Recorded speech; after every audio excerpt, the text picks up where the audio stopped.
Tonight we're going to get into the theft of your heritage and birthright. So we're going to get into that topic and go pretty deep into it, deeper than the abyss, and see what we come out with. All right. So let me go here to the screen, pull on up. Peace to everyone coming into the room. We're doing this from Facebook. We're doing this from YouTube, Google Hangout, and free conference call. So we're trying to get everybody involved, get this information out, catch up with the others out there that's doing their things, and so that, you know, we can catch up and do our thing, as they say. All right, so we pull in. For those that's on Facebook to see the slide presentation, you might want to go to YouTube, Dr. Alim El-Bey, which actually is More Heritage. On YouTube, More Heritage, MOOR Heritage, or either just put in Asaru Alim El-Bey, Asaru Alim El-Bey. All right, so we're going to get popping, and hopefully everybody can see the screen and everything. And so it's impossible for so-called Black Americans to be slave descendants.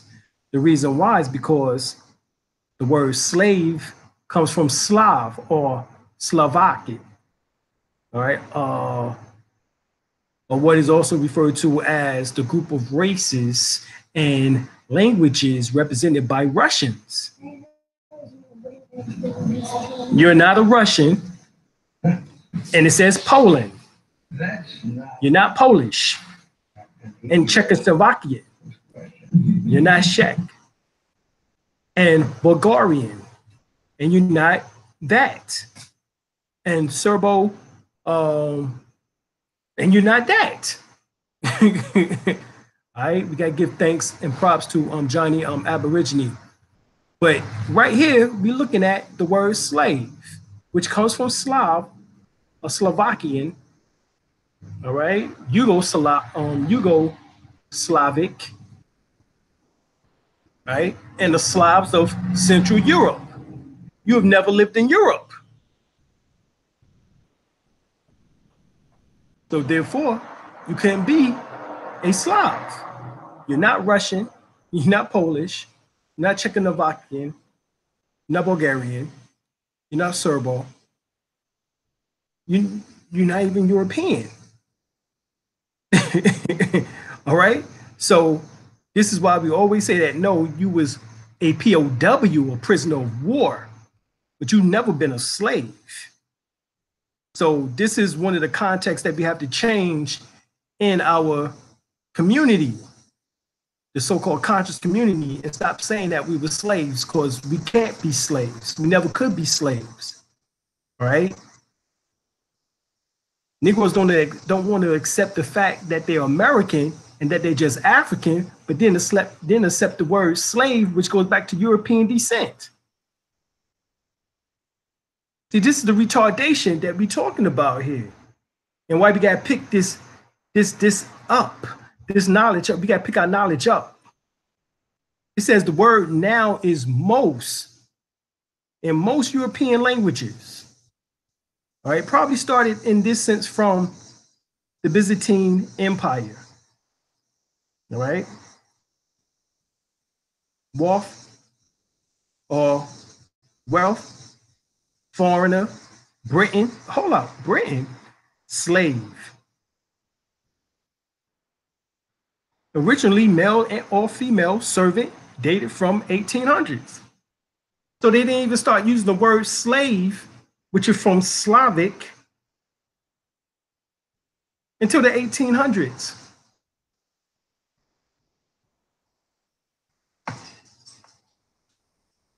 So the enslavement of Europeans doesn't fit the general theme of European world conquest on the early modern era. Why? Because they was the first slaves or Slavs. And this is Robert Davis, professor of Italian Renaissance history, Ohio State University. So because the enslavement of Europeans, which were the Britons, the Irish, all right? Hence the reason why they was called the green niggers, all right? Go and watch Irish Jam. Who starred in that? That was Eddie Griffin. He starred in Irish Jam, and in there, the Irish people said that they used to be called the green niggers. White Slaves of New Orleans by Roland Van. All right? The white slave traffic. Get these books. Fighting the traffic in young girls or war on the white slave trade. The greatest crimes in the world history. The white slaves, England. Compiled from the official documents by John C. Corden. Tragedies of the white slaves. True stories exposing methods used in trapping innocent girls taken from actual life. You see? See, there might have been some sexing going on, but there was no eating and drinking of blood. That's what the vampires do. All right? That's those with the calcified pineal glands that don't want to come up out their lower nature to begin with, because if they did, they would spontaneous combust if the Kundalini reached the pineal gland and is calcified. So they allow for these entities from the first and second overtone of the fourth dimension to attach themselves at the base or root chakra and the navel chakra, the sacral chakra. And they control them from there, which is their lust and their greed. They psychopathic in tendencies or in nature, sociopathic in nature. All right, this is who you're dealing with. Get the book by Don Jordan and Michael Welsh, which is called White Cargo, The Forgotten History of the Britain's White Slaves in America. They were the first slaves. You was not the slaves. And matter of fact, you can never be a slave. That became a word that they have used from what is known as it is known as the connotative of, what is it? Connotative. Connotative, excuse me. Yes, the connotative meaning. To now is generalized that anyone who was a POW was now a slave, but originally in its denotative meaning, it meant that it was the word Slav, from the word Slav. So we know they always tell you that in 1788, there were 50,000 slaves in America, and most of them were white. That's W-I-G-H-T. Look that up. And white slaves were owned by Negroes and Indians to such an extent in the South that the Virginia Assembly passed a law against the practice. It is enacted that no Negro of Indian, though capitalized and enjoyed their own freedom, shall be capable of any such purchase of Christians. So Christians meant whites. To them, black, or so-called dark, Moors, as they refer to as meant Muslim.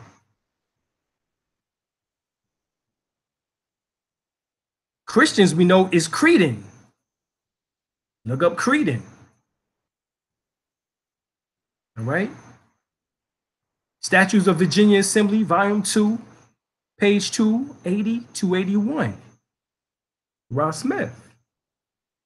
So from 1609 until the early 1800s, between half to 2/3 of all whites who were in the New World was bought as slaves. White slaves cleared the forests, drained the swamps, built the roads.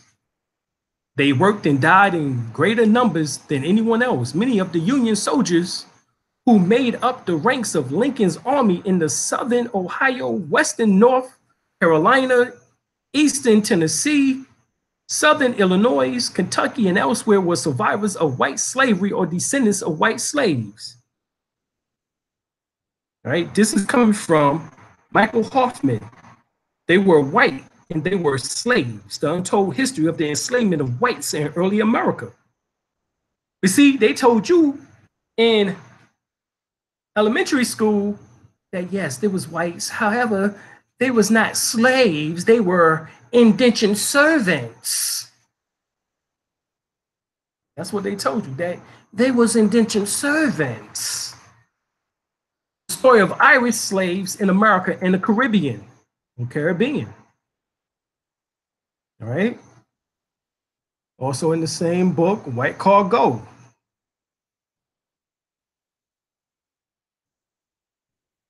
An article from People's Trust, Toronto, Irish, the Forgotten White Slaves.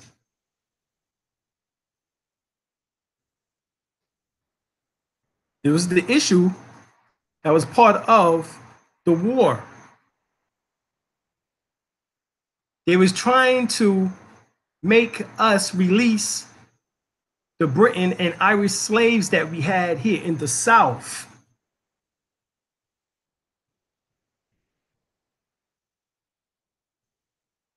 That's what happened. And that's what part of the Civil War was about, that people don't know. So you had the uprising of those who had Albions as slaves, the Yamasee, the Gullah Geechee, which they don't talk about this, the Seminole, all right? You know, the Cherokees, the Creek or the Muskogee. So not only did they have so-called white slaves or Albions, this is where you also get the story that the so-called Indians had so-called blacks as slaves. This is when they start tricking up the word and doing the wordplay, because they know that originally in its denotive meaning, black meant, based on etymology, meant pale. All right. One thing in which that a so-called melanated, carbonated person cannot be, and that's pale. All right, unless they just, you know, near white, or near, as we refer to them as, near that albino state. But we're talking about at least those in which that is copper color. Copper color natives, indigenous, aborigines, Moors cannot be pale. So this is why you have many so-called Native Americans who obviously look like they are melanated or copper skin, say that they're not black because they understood the cognitive, the denotive meaning the denotive meaning of the word. So therefore, they didn't buy into it, just like the Lumbees today. All right. Here's pictures of the so-called Albion slaves. They, as you see here, they picking the cotton. This is rare. You don't be seeing this, right?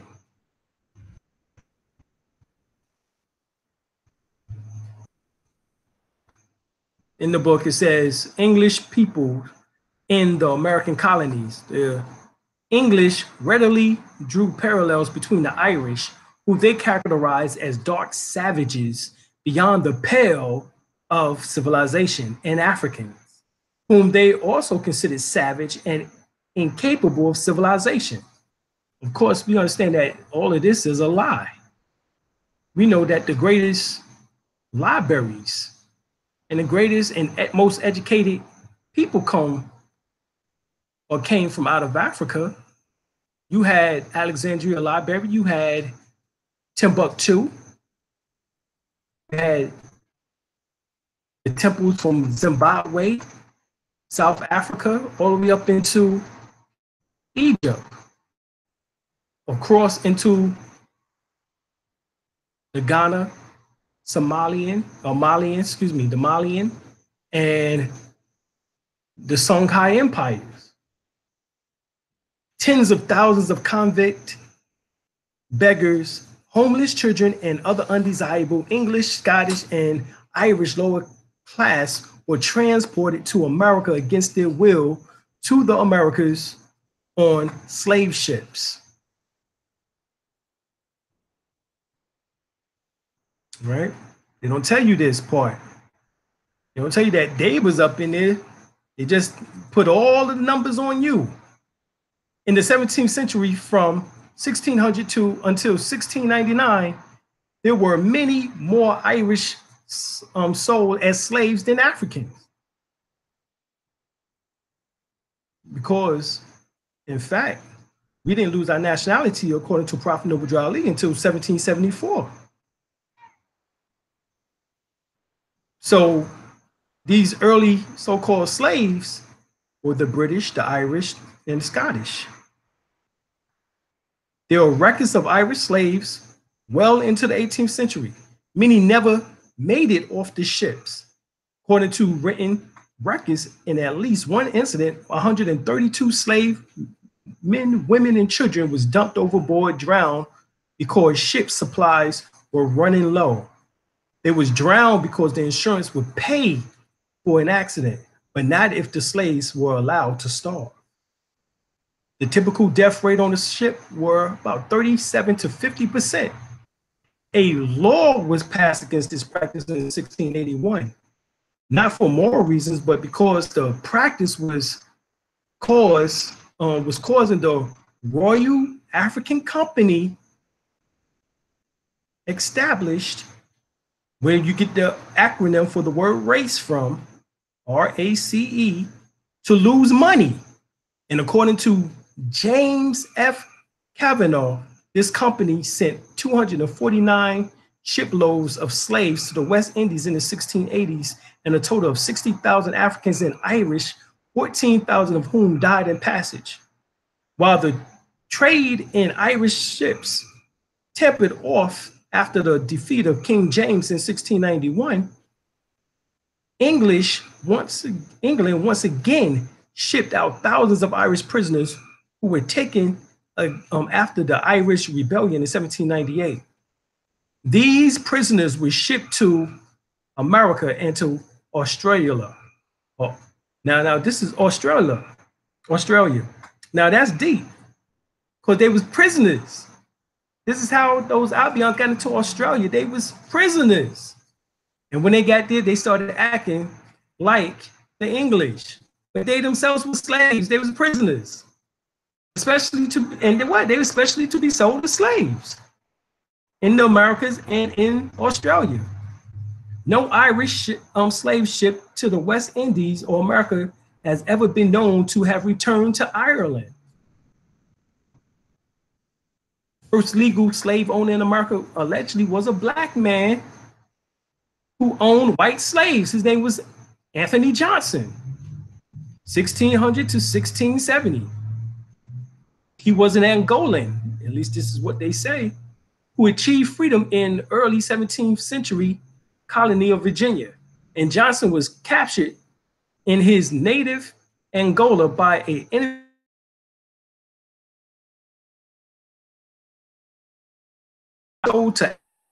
right?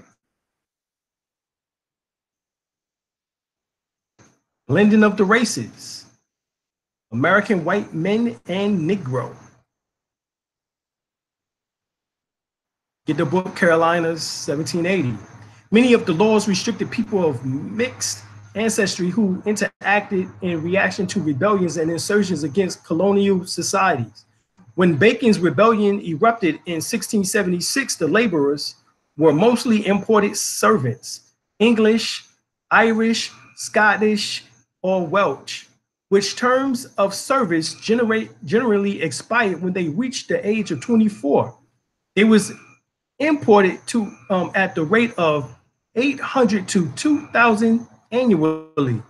They were mostly males, and they had come in expectation of better life on their terms of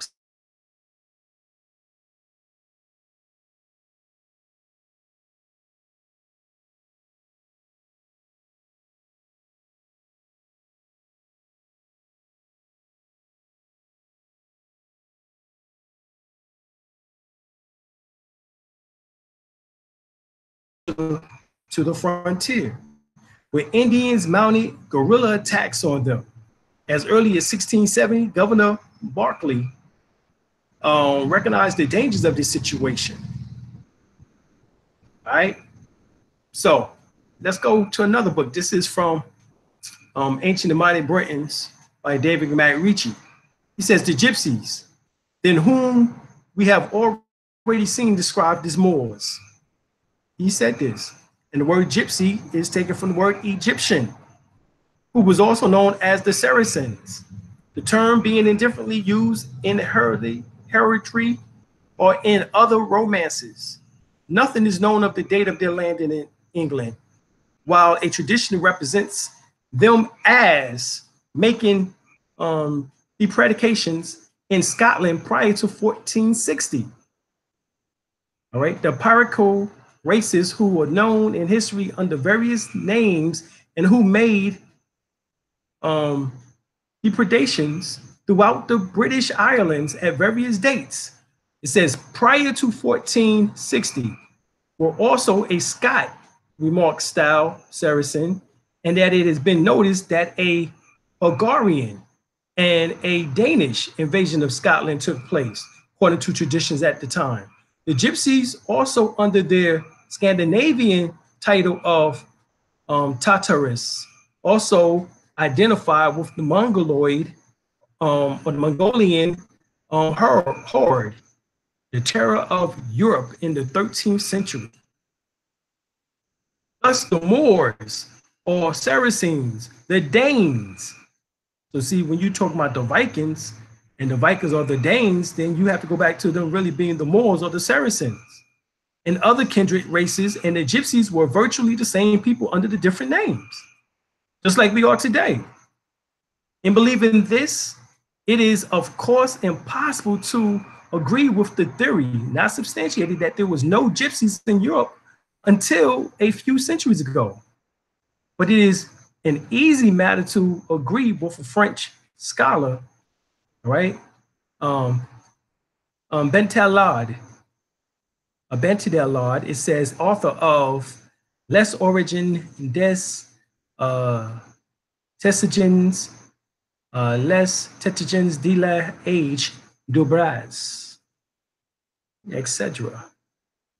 In the conclusion which he had reached by another route, he now believed that the Gypsies had existed in Europe from immemorial times, a conclusion to which he had led by the absence of any record of their passage across the Bosporus, but their enslaved conditions in Wallachia in the 14th century by the casual notice of their presence at the still earlier time, and by their presence monopoly of metallurgy or metallurgical arts in South Europe or Southeastern Europe, where he argues that the ancestors of the Gypsies are the people of the Bronze period. All right, these are the people whom Bellalord claims for the ancestors of the Gypsies. Who are they? Well, he says it.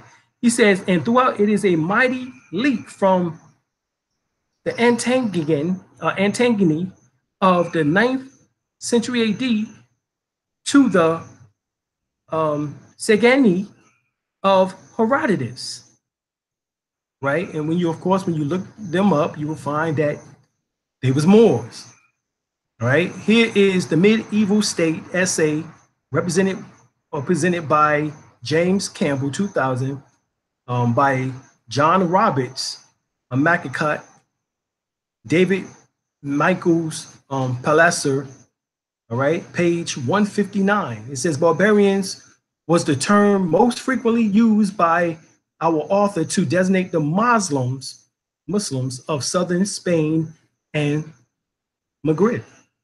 He used other terms too: Moors, pagans, Hagarians, Ishmaelites, Chaldeans, Moabites, Amorites, and Saracens. So this reminds me of when me and my wife went to the British Museum back in 2008. And after we left the British Museum, we went to the United Grand Lodge of England. And the head of the library, he followed us around and he asked us a question about how you feel about the possibilities of your first Black president. And my wife turned around and said, it was like more than 9 before him. He jumped back like this with his hands trembling, saying, "Who told you that? You're not supposed to know that. Did they tell you that?" And we just, laughed and was like, yo, don't let on that we Moors, but he already knew. And then he come back and says, well, you know that the Indians were barbarians. So my wife was getting upset, she was like, I know you didn't call my ancestors no damn barbarian, And so I was like, no, that's code word. And this is the code right here. Barbarian was the term most frequently used by our author to designate the Muslims of southern Spain and Maghreb.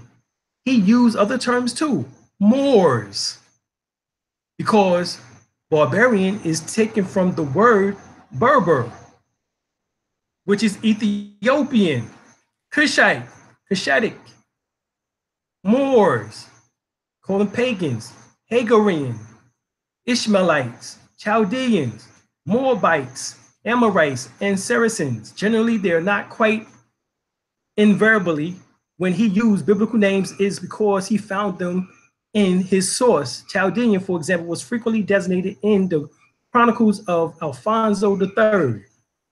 Sometimes he chopped and changed for the sake of variety, and when in single chapters, only 11 printed lines, he employed successfully barbarian adjectively, all right, Saracen, Moors, pagans, but barbarian remains his first preference, right? So we know when you go to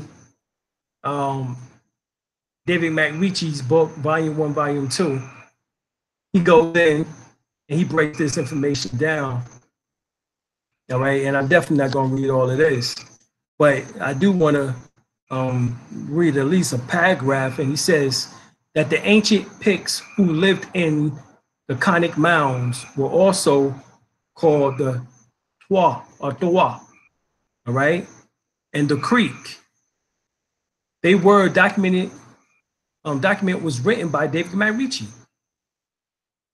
All this part of Ireland, said the later writer, Thomas Wright, referring to a discourse of Danish Mount, 1725, A Natural History of Ireland, Dublin, 1726.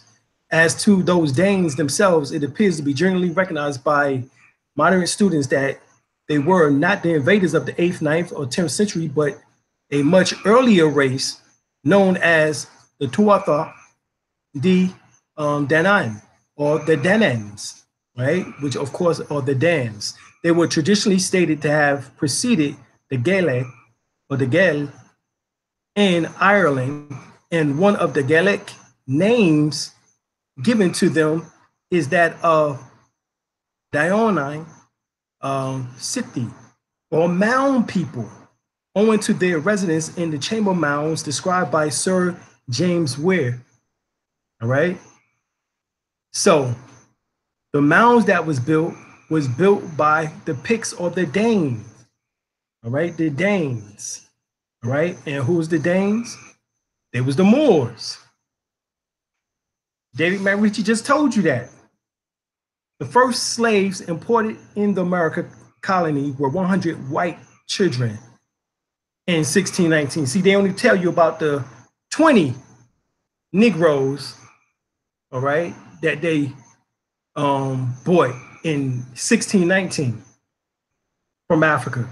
But there was more pale Albion children, 100 of them, 4 months before the arrival of the first shipment of so-called black slaves.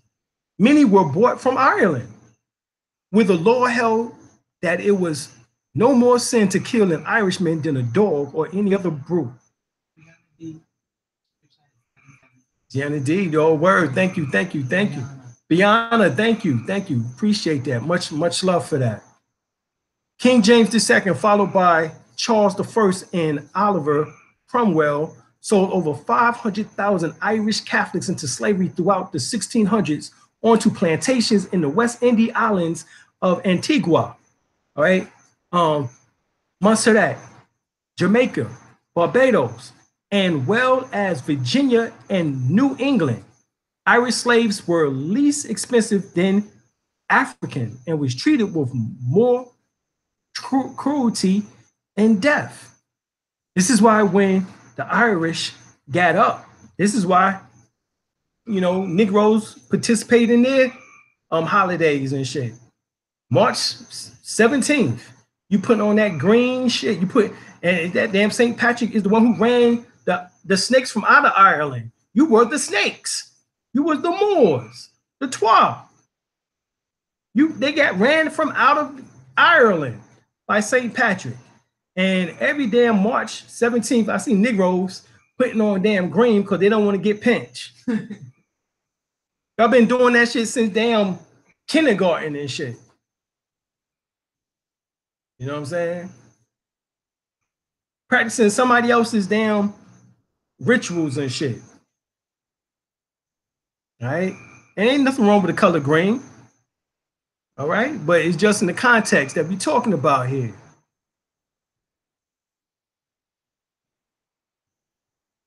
Did you know that in 1831, the Choctaw Indians endured death and starvation when they were forced out of Mississippi to travel the Trails of Tears? Just 16 years later, they learned of the people in Ireland who were starving to death during the potato famine and donated all the money they had to the strangers across the sea. Ireland recognized gifts from the Choctaw Nation during potato famine by Adam Kemp. March 23rd, 2015. This is what was sent, was a gigantic depiction of feathers. Ireland recognized the gift given from the Choctaw, not Choctaw Nation. All right, let's get that straight because we are the Choctaw. All right, the Choctaw is the Washita, the so-called Mississippi or Choctaws, or mostly the pale Albions that have taken over, which we'll get to that in a second, because this is the reason why we're talking about the theft of birthright and heritage. All right. This is an excerpt from Alan Galley. Right. English people in the American colonies, the English readily drew parallels between the Irish, which they characterize as dark savage beyond the pales of society. And this is how you end up attaching yourself to their culture. Right. But yet it was a culture talking about St. Patrick, which wore green, which ran the snakes from out of Ireland, which was you. Patrick Hardy in the yellows, anyone could own slaves if they wanted to. Yeah, European slaves too. In the yellow Asian slaves, a multiple culture system, today many are listed so-called tribes. All right.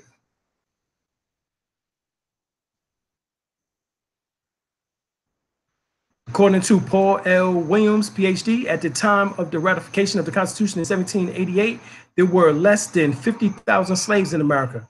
and the vast majority of them were white. Let's make this very clear. Yes, there were Albion slaves, and yes, the origin of the term slave is from the Albion Yugoslavic people or Slavs. However, our POW ships said slavery was not like everyone else's. Ours was based on dehumanization, stripping away our nationality, right? Irish still call themselves Irish today, all right? Dehumanization, stripping away of our nationality. Nobody else in world history structured a global system around dehumanization except ours. Our ability to learn was codified as a state and federal crime, and we were not taught to read for 150 years. All right? And for those that were enslaved, as they would call it, POWs, and who were taught how to read, there was a possibility that they could have been killed. Nowhere in history was the so-called slaves allowed to read or learn. You could be killed for reading a book. Also, the said whole world, particularly the Albion countries such as the United States, England, France, Spain, Portugal, Dutch, which is the Netherlands, and etc., benefited from our said enslavement. All right?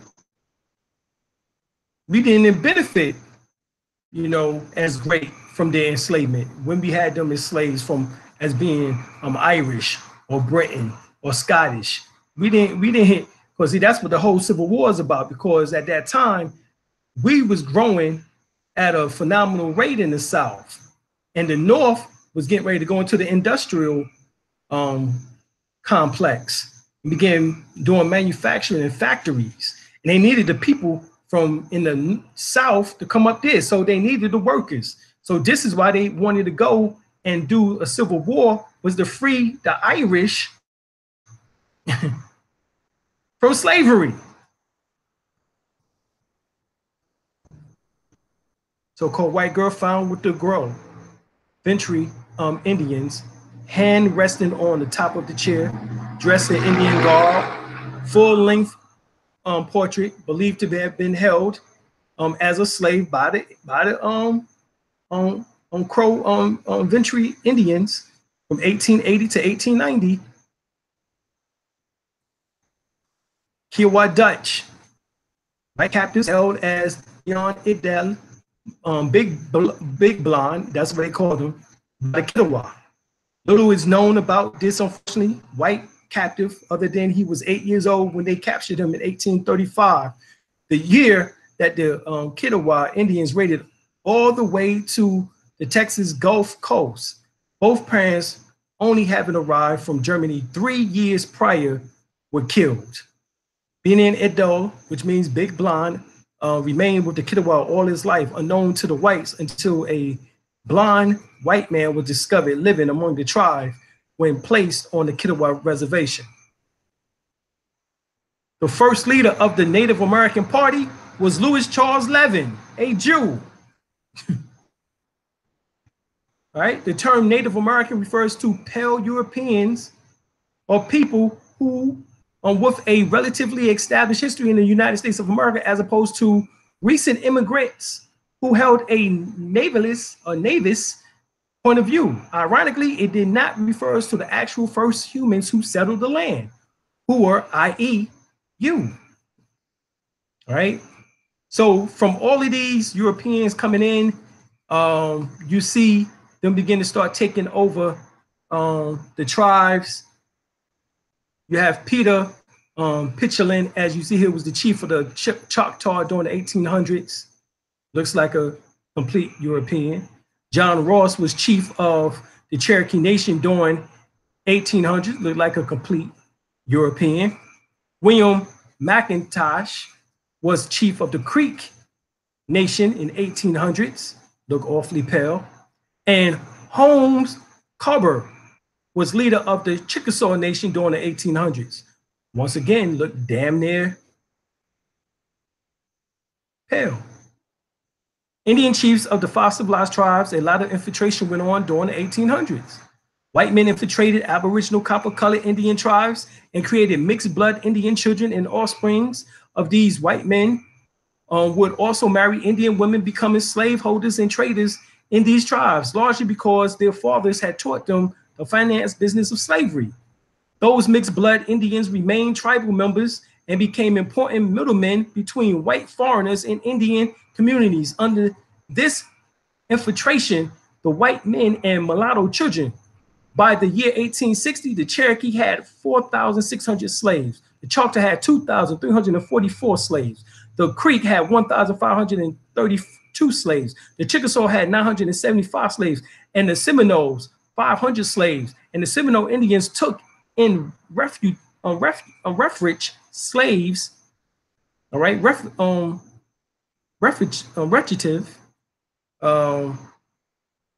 slaves who claimed them as their own to protect them from slave catchers and traders. So that's the only reason why the Seminoles had so-called blacks in their tribe, was because they was protecting them. All right, and we know that because the Seminoles are the ones who went to war. All right, and the Seminoles were already dark-skinned people. They was the ones, as you see here, who was not infiltrated at the time of the 1800s by the European coming to become the chief of the tribe. 5 nations that imported Europeans to whiten the population: Brazil, Cuba, Jamaica, South Africa, and Australia. But it all happened here in the Americas on a massive scale first. So we know this was a fact. This is how they was able to do it. This is how your birthright was stolen from you. White-skinned Mexicans are a product of the European Spanish invasion, conquering and attacks on indigenous Black people who history and or existence has been suppressed. These Black people are descendants of the Olmec bloodline, the god race that ruled this particular region for thousands of years before any fake Jew or white man was created. These gods are today treated as inferior and hated, exactly how so-called Blacks are devalued globally. I know you have white-skinned Mexican friends. Ask them about these people. You may be surprised at their response. American Indian collection of the Hampton University Museum, right? As you see here on the cover, that's us. This is by Mary Lou Hagegren. All right, here, some more. Here's the school here. And as you see, we were predominantly in these classes. You see the brother pointing here at the board. You see the sister behind him. You see the sister in the back. You see the sister and brother in the back row. You see the sister in the middle there. You see the brother in the front row. All right. And there's other sisters in there and brothers in there. All right. But you can see that we were the ones who was in this American Indian collection of Hampton University Museum. We was the ones who was in the school. See? You can definitely see on this picture that we was in the schools. And see, this is when they really taught some real information, as you see here. You're not being taught this information nowadays about the human anatomy. Look at that. You ain't being taught, you're not being taught about astronomy and how allegedly the sun travels around through the solar system. At least not the way that you should be, right? Because the flat earthers got a whole lot to say about that. Right, here we have, see, so if you weren't so-called the indigenous people on the Eastern Coast, why are you in the Indian school? That's the question.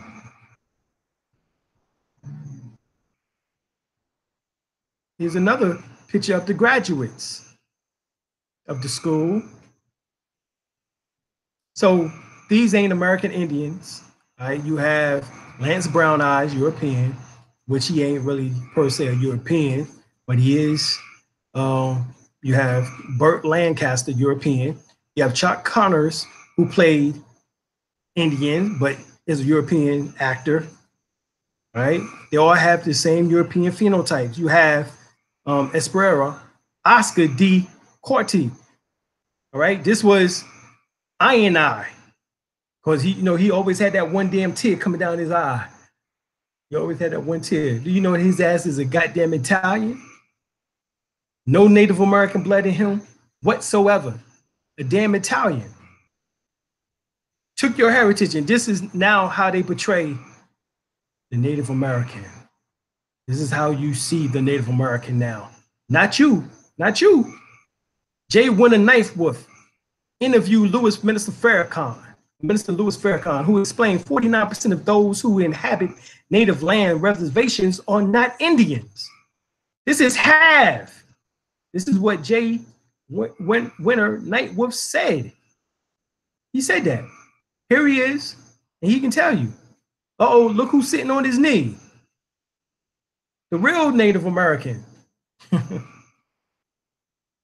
Here is Jay Winter Night Wolf, American Indians Truth radio show host. All right. Hidden Colors 3 goes further and states that around 1895, 1896, white or pale men bought the privilege to be classified as Indians so that he could get free land and education benefits, etc. from the government. About 80% of Indians you see today are white. This is how the so-called Indians became white or pale. So 50% is on the reservation and the other 30% is faking the funk. So we got 50% on the reservation faking the funk and got 30% off the reservation faking the goddamn funk, and they all damn pale albinoes. All right, and if you need to go, once again, this Hidden Colors 3. Go and check that out. Let me smoke this pipe. I just had a vision. We was going to be pale face in the future. All right. Making Indians white. The judicial, check this out now. This is deep. Making Indians white. The judicial abolition,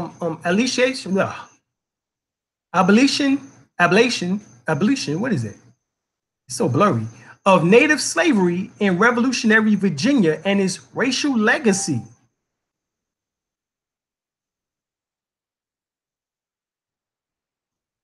All right. It says, shoot, I can't even read that. I ain't gonna even try. All right. You'll get the point as we continue on. Here it is. So to the left is the original portrait. To the right is the Europeanized version of the same man. How did the Native Americans go from looking like this in 15th to the 17th century? 1670 painting of Manhattan Indians by Peter Montier to this 18 to the 21st century. Well, we just told you how that happened. The Albions infiltrated. Here's a European wearing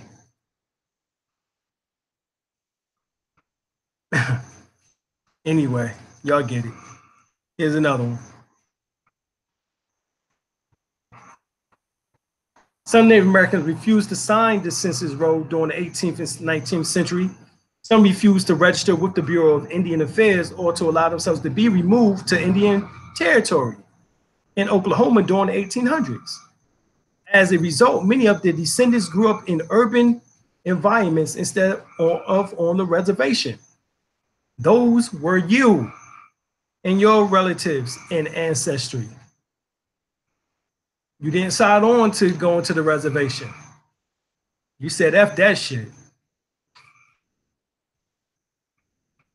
See, this is how you're supposed to look like mama here on the right.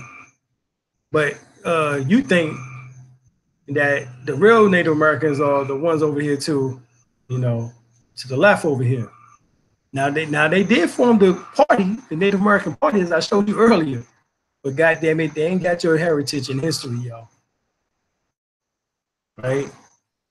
This is how a Paiute man from the 1800s and the present day, what part of the game is this? This is how he looked. To the left, dark skin, long hair,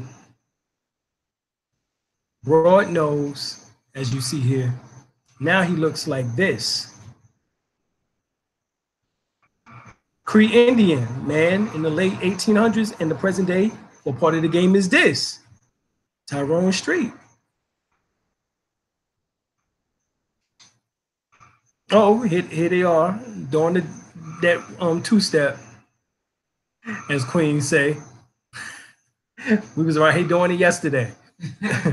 Hey, hey, hey, hey. The same joint over and over again. Well, we go to. All right, and we go to the powwows, and this ain't no slight on anyone. This is just the fact that, you know what I'm saying, that I know it's a little more than that. Right, that I know that there's more to it. Right, I know your feet can do more than that. If you ain't never seen James Brown or Michael Jackson, goddamn it, then I know your feet can do more than that. Indigenous American female, 21st century. This is La La. Ooh la la la. All right, so right here, Chief Lady of the Wamak and Fraud to the right. Okay. American Indians bleached out. Europeans. Oh, here's the chief of the Choctaw Nation. What the F? Or what the fuck? Chief of the Cherokee Nation. Look at him. Young noble, yo. You got to get it. You see this? These are the chiefs, yo. See, this is what happened. See, 3 generations. That's all it took. You had half blood, let's say Irish, Australian father, full-blooded Aboriginal mother, then, you know, quadroon daughter, father Australian, born of Scottish parents, mother number 1. Then you had octoroon grandson, father Australian of Indian descent, mother number 2. And the same way that it happened in Australia is the same way that it happened here first. And here it is. So this is the Irish Australian father and full-blooded Australian Aboriginal mother, as you see here to the left. But just 3 generations, look what comes. You got bleached out, damn near totally. You see that? You got damn near bleached out. Now, for those that don't understand what just took place, go and please do your study on the European father of genetics, Gregor Mendel. He told you about the science of the Punnett square. You had big B, big B, big B, little b, big B, and then big B, no, then little b, little b. Big B is dominant. But in 4 generations, that shit get tainted and becomes little b, little b. So he's damn near white. Just 1 more generation, that would have put him into the pale category, even though he's damn pale as hell now. Right? Amin-Bey. Aladeen. Aladeen. He said, much appreciation, 5 and 2 for the $5 Indian. Uh-oh, for the $5 Indian.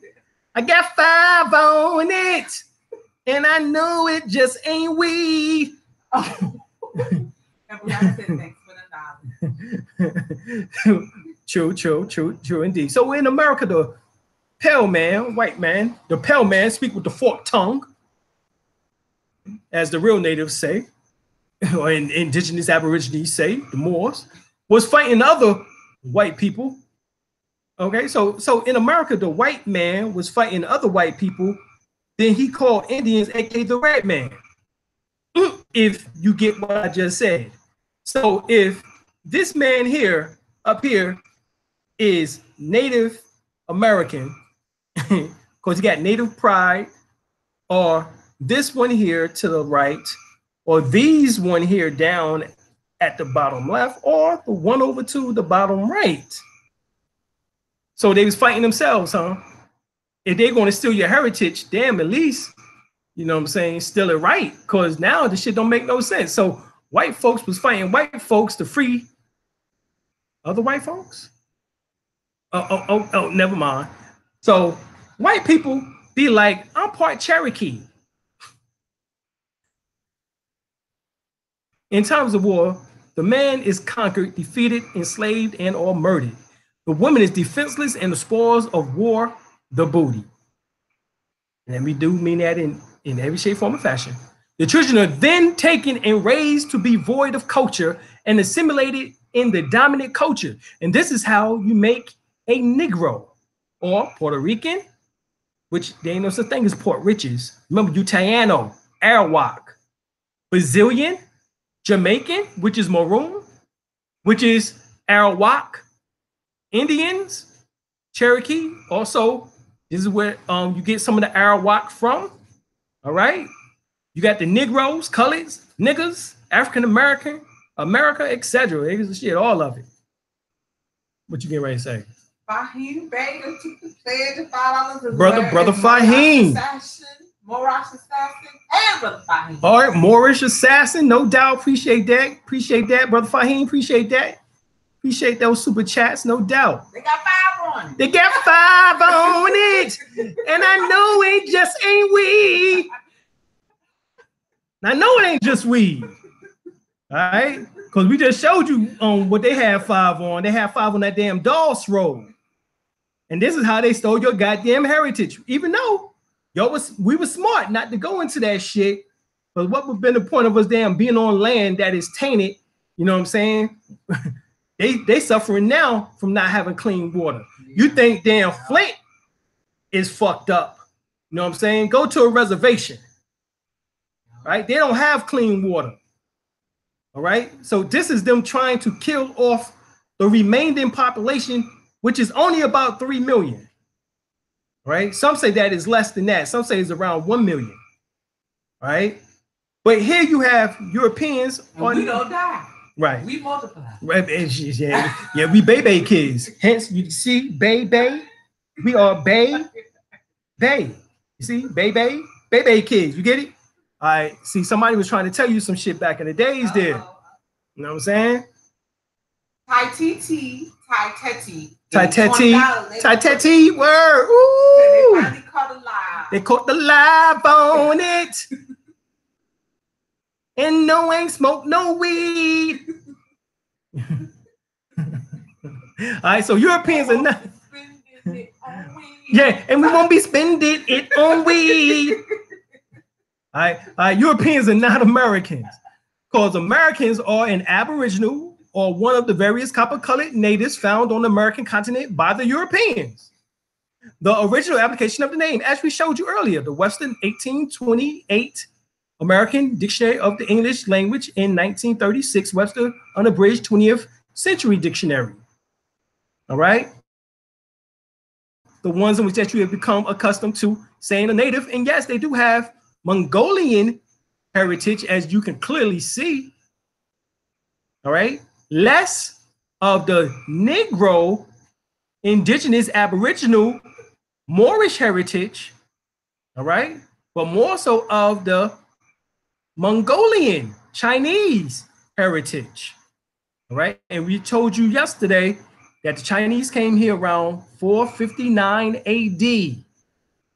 This is when they came and they mixed in with those who were already here, the Olmecs descendants.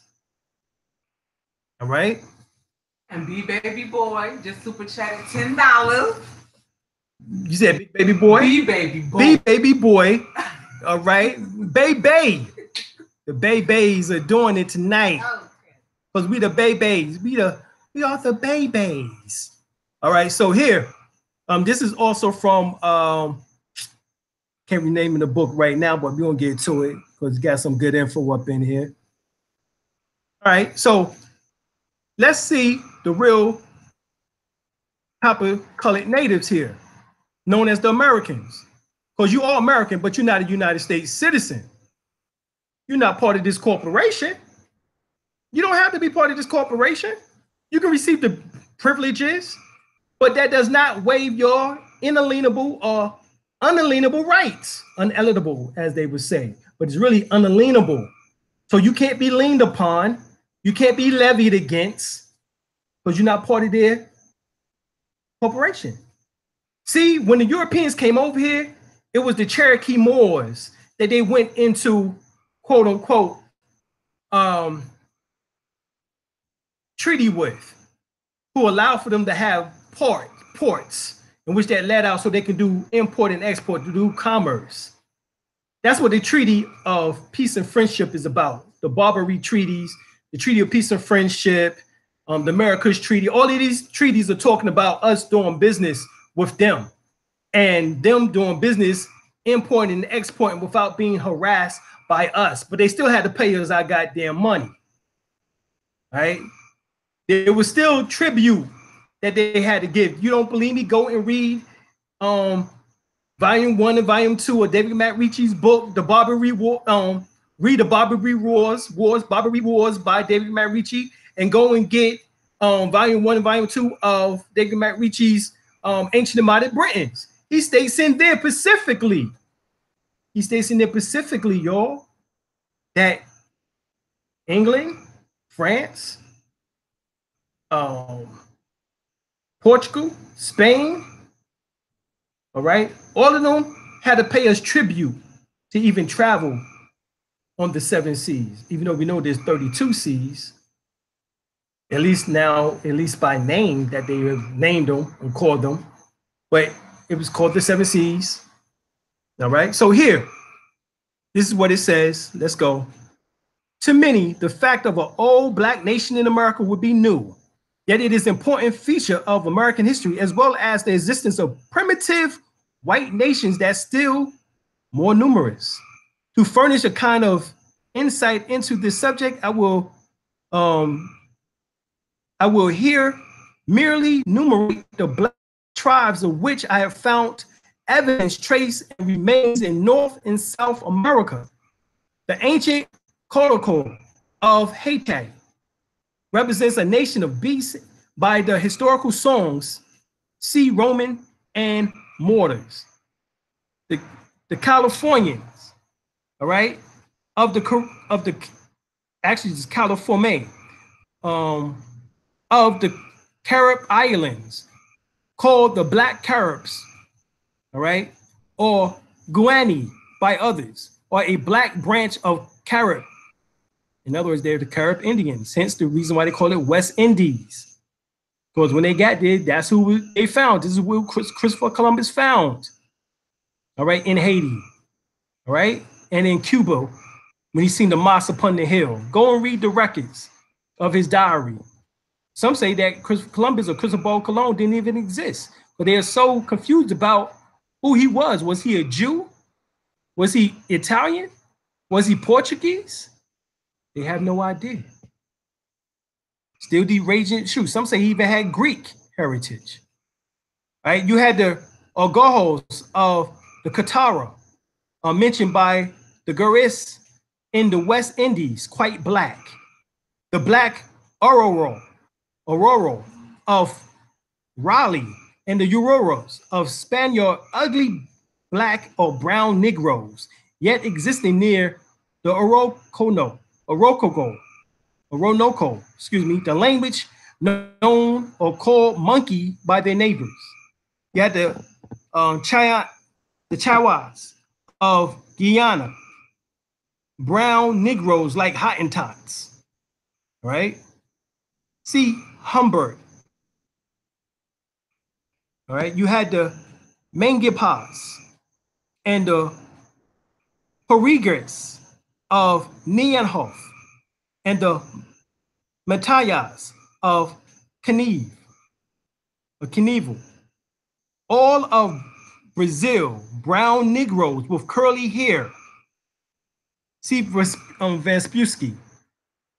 Then you have the Negritas of Mortar and Doreen, who existed in Choco under the name of Shuanas or the Guana or the Chingnos, ugly blacks or red Negroes. See Mullen. Those has to be ugly because, you know, we was on a different level, you know what I'm saying? Just like we are today. They even called our women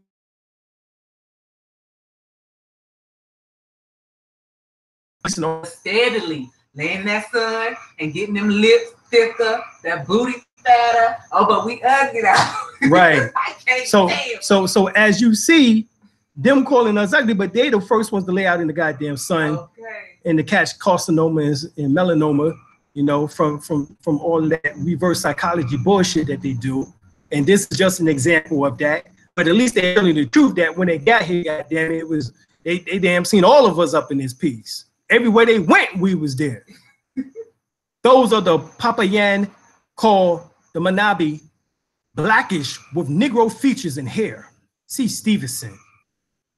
The Guabas and the Gerards, all right, of the Tacos Gopa near the Honduras. Well, shoot, we know shit. Dr. Sabi came from Honduras. So who you think is there? See the Joros, now called the Sambos. I think we talked about the Sambos last night. Shit, they was all the way in goddamn Cambodia. All right? Angkor Watts building shit. Just like we went over the planet building shit. This is why you find the pyramids on every continent. They recently found it in Antarctica. Pyramids. We was everywhere. We was everywhere. Like savoir faire. All right. All right. So the Insland and the Estero of New California, ugly blackish Negroes. See Vengas and Langdorf. The Black Indians met by the Spaniards in Louisiana 1545. No, I think that's 1548 or whatever that is there. See Sarto's invasion. See, he ain't called them ugly. That was the Washita. See, this is when he light up on that ugly shit, but he gonna come back to it because he got to. The Moon-Eyed Negroes and the Albinos destroyed by the Cherokee and seen in Panama. Among those, you had the Aurora language, had 50% of analog with the Guano, 40% with the Ashanti and the Fanti of Guyana, and about 55% with the Fula, Bunu, and Congo language of Africa. In Asia, it is 59% of the numeral affinity with the Sangman Negroes. So who was in Asia?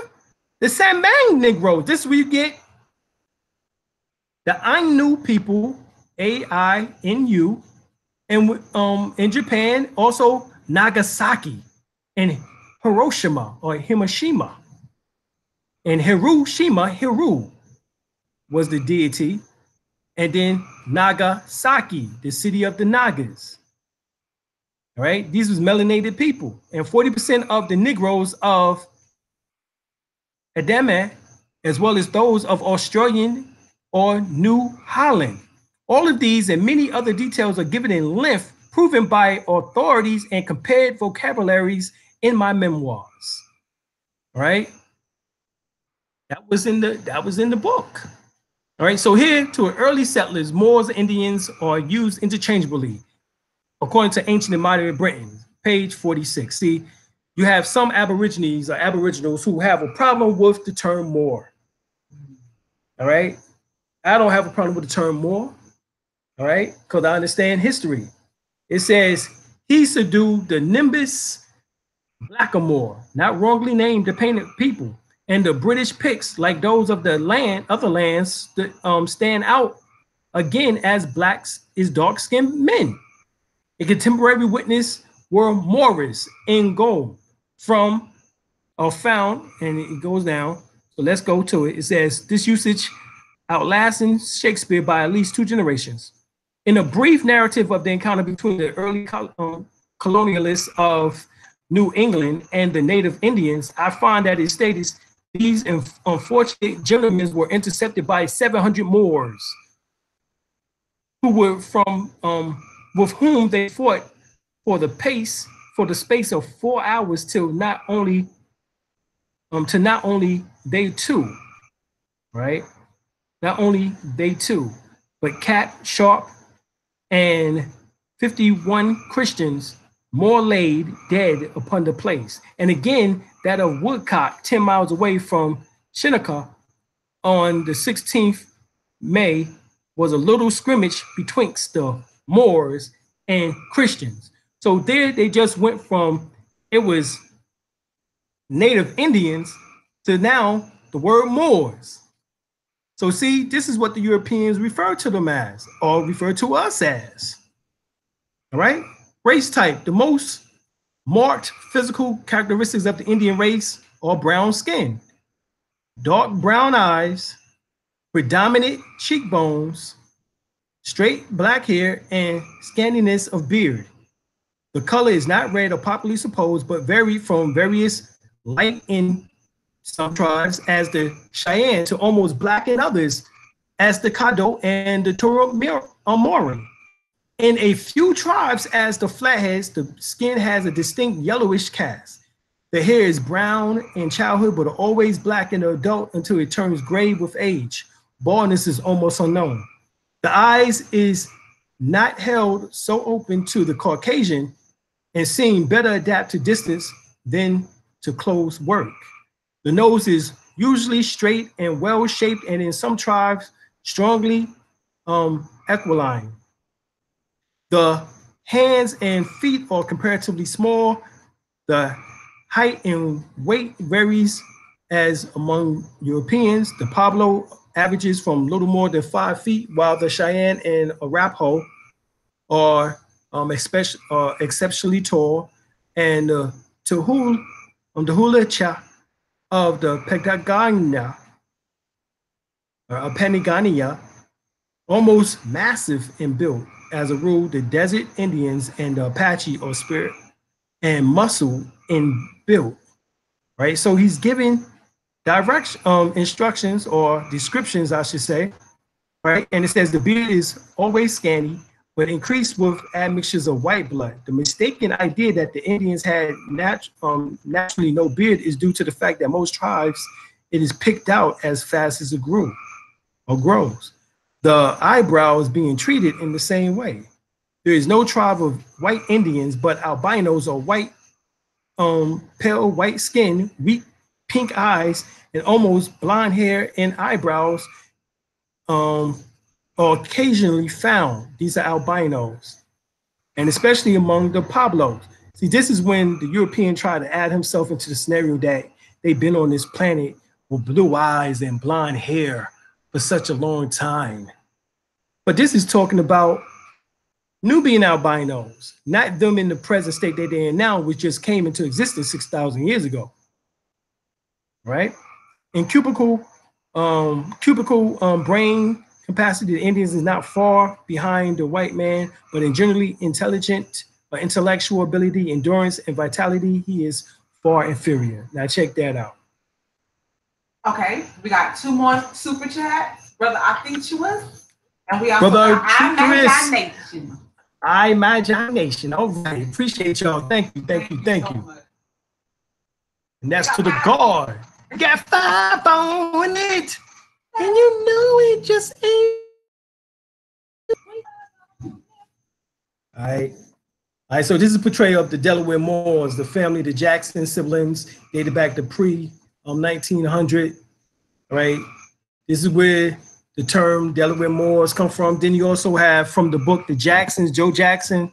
He says the name Jackson was received by us from my great grandfather on the part of the father, Julie Gailey.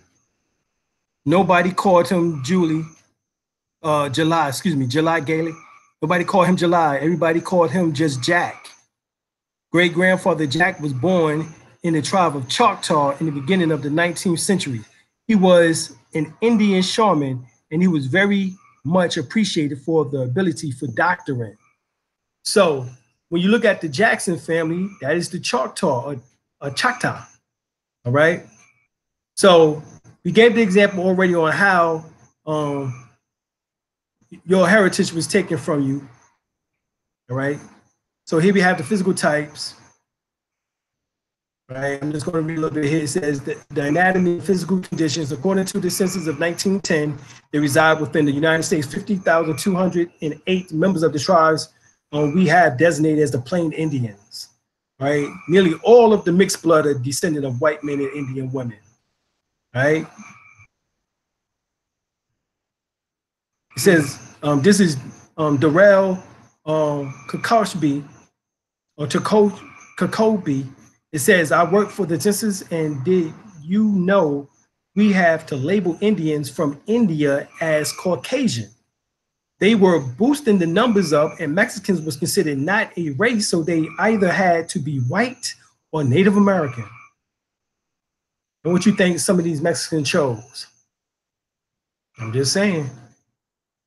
Plain Indians versus timber Indians, there is a difference. The phrase Indian, or the word Indian, and the phrase Native American does not do justice to the diversity and complexity of the traditional Native people of Texas, 1892, right? There are distinct kinds of Indians, whom said the plain Indians and the timber Indians, right? The plain Indians roamed the plains, hunting buffaloes and such. The timber Indians had always cultivated their land, raising mostly corn. The Kiowa, Comanche, Apache, or plain Indians, while the Washita or Wichita and the Caddos are timber Indians. Now remember, we told you the Washita and the Caddo were so-called black people according to the book that we read earlier. While differences exist between the Caddo and the Comanche, differences also exist between the Caddo and the Wichita, and between the Comanche and the Kiowa. Each saw themselves at the center of the universe, and each possessed their own unique way of providing food for themselves, building houses, dressing, marrying, burying, and grieving for their dead, and worshiping the Creator. All right, there's a brother Quincy Hart there. That's the God. This is from the book Life Among the Texas Indians by David Lavery. Right. So who did the paper genocides?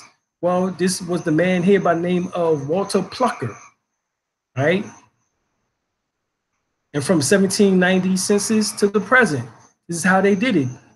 Areas where paper genocides and reclassifying so-called Indians to black, whites, or mulattoes were first practiced by the government office in the United States, later spread into all of America.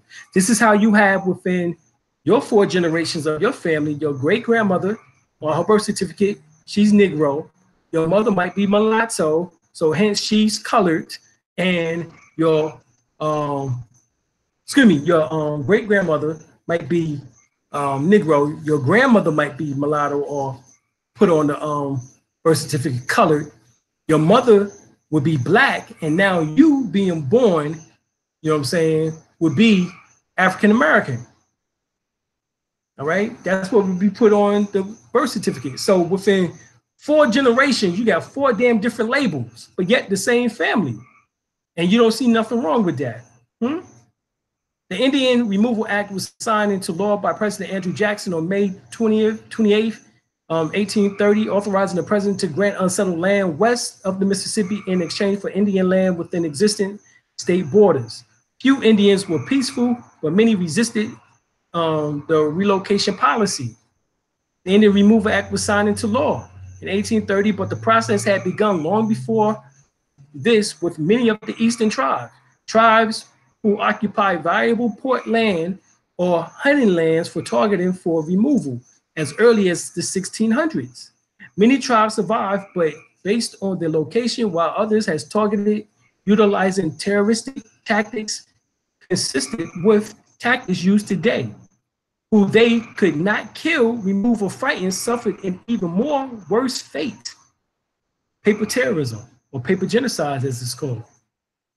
Since the beginning of the so-called African so-called slave trade in the Americas, many Native people, unfortunately, to the detriment of Native heritage, were being listed as black, mulatto, Negroes, or just lumped together as colored, which did not allow for a distinction between us and Africans on paper. And in the slavery days, being listed as Negro was done to our Native people in order to for white slave owners to keep an ample supply of enslaved Africans. All right, many blood natives had lost a God-given blood heritage due to slavery in southern states, and approximately 50,000 or more full-blooded Native men, women, and children alike was forced by white slaves owners to take part in slavery. And with the travesty of race reclassification starting from the first census ever taken in America, natives were forcibly listed on all census records as Negro, musty, black, mulatto, or colored, and sometimes even white. This was an intentional reclassification that was passed down for generations to generations to the past, even presently entered into many native vital records as birth certificates and social security data. Right, so Virginians refer to Indians as slaves.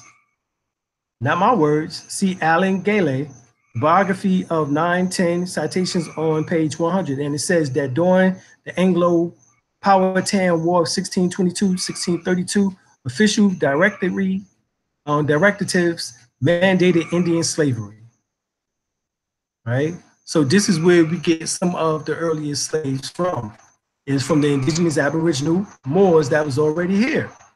Concerning Tuscarora slavery, circulated 1700s, keep in mind that around 1691, Tuscarora was being kidnapped and sold off to the Caribbean, and i.e. Barbados. Now the Tuscarora was part of the Cherokee, all right? By 1700, hundreds of hostile were sold into slavery, and allegedly the Chowan Indians in Algonquin stock and the Sapani, right? Now, who is the Sapani? The Sapani is right here in North Carolina to this very day, all right? They're called the Halawa Sapani tribe, and that's the power that we go to every year, all right? And they look just like you and I. Indian allied with colonists who was slave catchers that participated in the slavery of the Tuscarora. So the Tuscarora, which was part or had some of the heritage of the Cherokee, was sold into the Caribbean. Hence, they became known as the Arawak. Right? And Barbados Island of the West originally was and still is matriarchal. Now, if so-called Negroes descend from Indian matriarchally, and a so-called Negro have L mitochondrial haplogroups, and not today Native Americans, but A, B, C, D haplogroups, it is safe to contend our conclusive L mitochondrial haplogroups are indigenous Indian ones, right? So this is Alan Gailey again here showing that when you get back these, for those that take your quote unquote tests, and you be sending it off to 23andMe, Ancestry.com, and all of this shit, and y'all get back your, look for the L mitochondrial haplogroups, as that would tell you that you are the indigenous Indian ones, right? Indians listed as colored, right? Indians was also listed as Negro. So anyone who has Negro on their birth certificate, you know what I'm saying, actually is so-called Indian. All right, in which that you have the majority of them listed. All right, brother Johnny, Zach, and brother Williams. Thank you, thank you, thank you. All right, appreciate that. Much love, much love. All right, so we showed you Walter Plucker. You know, this is him, and we get ready to pluck his ass right to bits. All right, so Walter Plucker of the Virginia Vital Records began a paper terrorism trend that quickly spread it throughout 50 states and continue to this day. This is why some states, you can't even put your documents on the public record, such as Virginia, Maryland, and Ohio, and New Jersey. Plucker was a member of the eugenics program or movement, and Plucker had an agenda targeted at the Indians, the indigenous Aborigines, Moors, mixed race individuals, and blacks in the state of Virginia. Plucker intentionally attempted to eliminate any and all evidence of Indians in the state of Virginia in order to purify the white race. Plucker modifies birth records in the state of Virginia, and I learned that in some cases, Plucker actually ordered any documentation record of any individual that indicated Indian destroyed as well. Plucker threatened midwives that indicated Indian on the race, as the race on the birth certificate. So Walter Ashby Plucker was the first registrar of Virginia Bureau of Vital Statistics. And this is why you can't do shit in Virginia to this day, all right? Which records birth marriages, and deaths. He accepted the job in 1912, and for the next 34 years, he led efforts to purify the white race of Virginia by forcing Indians and other non-whites to classify themselves as blacks or Negroes.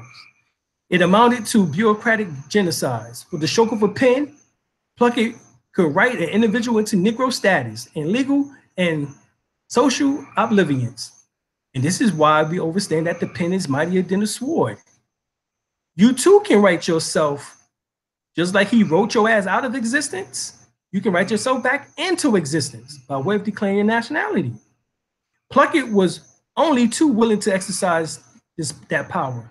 That makes him a figure of dread to Indians in general, but particularly to the Powhatan remnants in Rockbridge and Amherst counties until his retirement and subsequent death in 1946. Plunkett's nonsense approach made him a celebrity with the eugenics movement, which was increasingly losing support among scientists and became a platform for white supremacy. He spoke around the country and widely published and wrote to every governor in the nation to urge passage of racial laws just as tough as Virginia. He dined at the New York house of Henry H. Laughlin, the nation's leading eugenics advocate and basically unabashed Nazi sympathizer. Right? So, which are you? Are you American, which is Aboriginal and or various copper-colored native found on the American continent by the Europeans, or are you black, which is black, pale, wane, blacken, blackhead, to become pale, to turn white, to bleach, also to lighten, bleak. They all came from 1849, 1854, and 1859 editions of the Noah Webster Dictionary, right? So in 1932, Plunkett gave a keynote speech at the Third International Conference on Eugenics in New York. Right? Among those that attended was Ernest Rudin of Germany, who 11 months later would help write Hitler's eugenics law. In 1935, Plunkett wrote to Walter Gross, the director of Germany Bureau of Human Betterment and Eugenics. He outlined Virginia's racial purity laws and asked to be put on the mailing list for bulletins from Gross' department. Plunkett complimented the Third Reich for sterilizing 600 children of Algerian who was born to German women and black men. All right. I hope that work is complete and not one that has been missed. In other words, he hoped that they got them all. He hoped that they got all the niggers. I sometimes regret that we have not the authority to put some measure in practice, that same measure in practice in Virginia. That's what he's saying. Plunkett changed and destroyed labels on vital statistics to classify Indians as colored, mongrel, mulattoes, investigated the pedigrees of racial suspected citizens, and provided information to block and annul interracial marriages with whites. He not only did this to Indians, but also as well. So check this out. Now that this historical development is vitally necessary for those who are searching for the native heritage to understand why records in the Virginia Bureau of Vital Statistics is inaccurate or incorrect or missing. The missing or incorrect birth or death records trend is common problem in all 50 states due to paper genocides. This is why. This is why now you have to depend upon 23andMe, Ancestry.com, all of them, yes. The increase in diversity of the United States population affects us in many ways, socially, economically, politically, artistically, and spiritually. According to the 2010 census, the face of the United States continued to change in significant ways. Although the Census Bureau records 72.4% of the United States is white or European American, that figure includes Hispanic, Latino Americans. When the population of this ethnic group is subtracted from the number of whites or Europeans, white Americans only represent 63.7% of the United States population, and the number includes North Americans and Middle Eastern Arabs. So if they get rid of that number, it goes down to probably about half. Meet the fathers of African history, the anthropologists who created the fields of African American studies and the African studies in today's universities and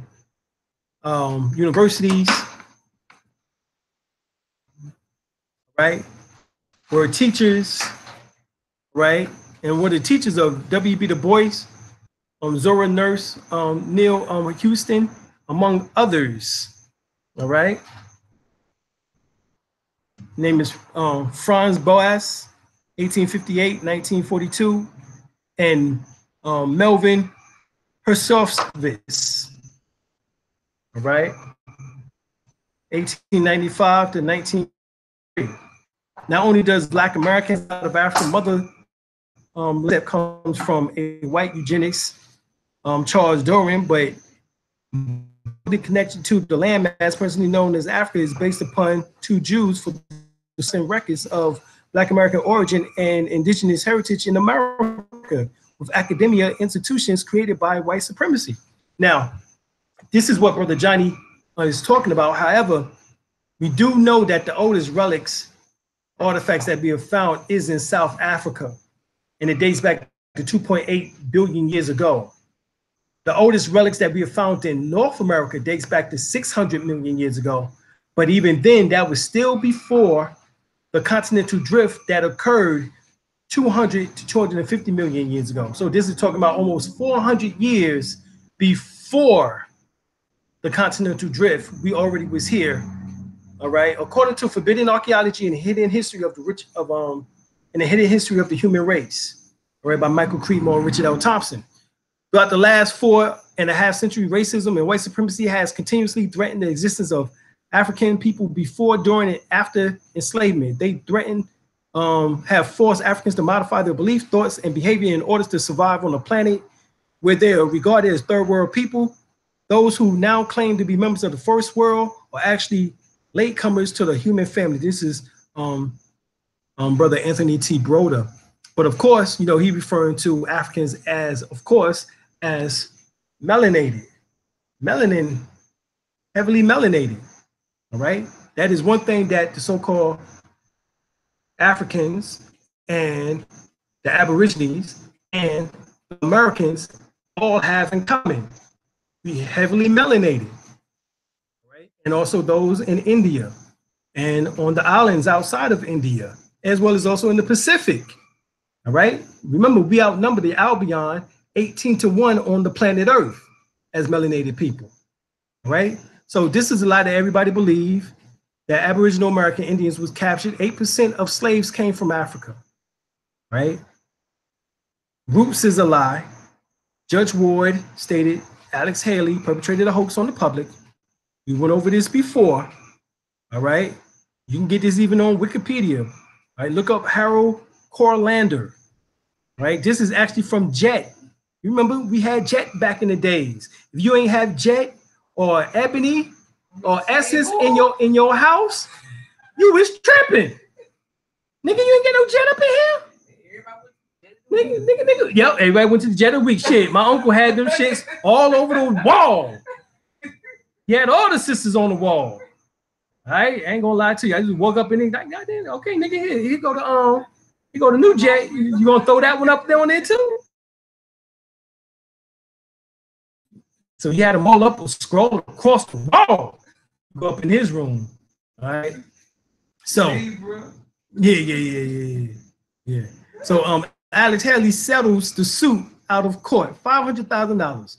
All right. And announced the settlement before the United States District Court Judge Robert Ward. Haley readily admitted that he was glad his latest legal ordeal was now behind him. On the terms of the agreement, Harold Corlander, who wrote The African in 1967, would be paid $500,000. If he didn't plagiarize from it, why would he have to give Harold Corlander $500,000? See the date. Harold Haley's Roots has earned several $1 million, and recently he received $1 million from ABC TV for Roots. The new generation. See, they had see about 2-3 years ago they put out the new Roots. There was the reboot of Roots on your ass. It was reboot Roots. Right? Before the days of cable TV, the big 3 networks were CBS, NBC, and ABC, and the only stations available on the national level. All well-hyped programs grabbed the attention as much as 70% of American viewership. It was during this era, 1977, that ABC features an 8-part miniseries called Roots, the saga of an American family.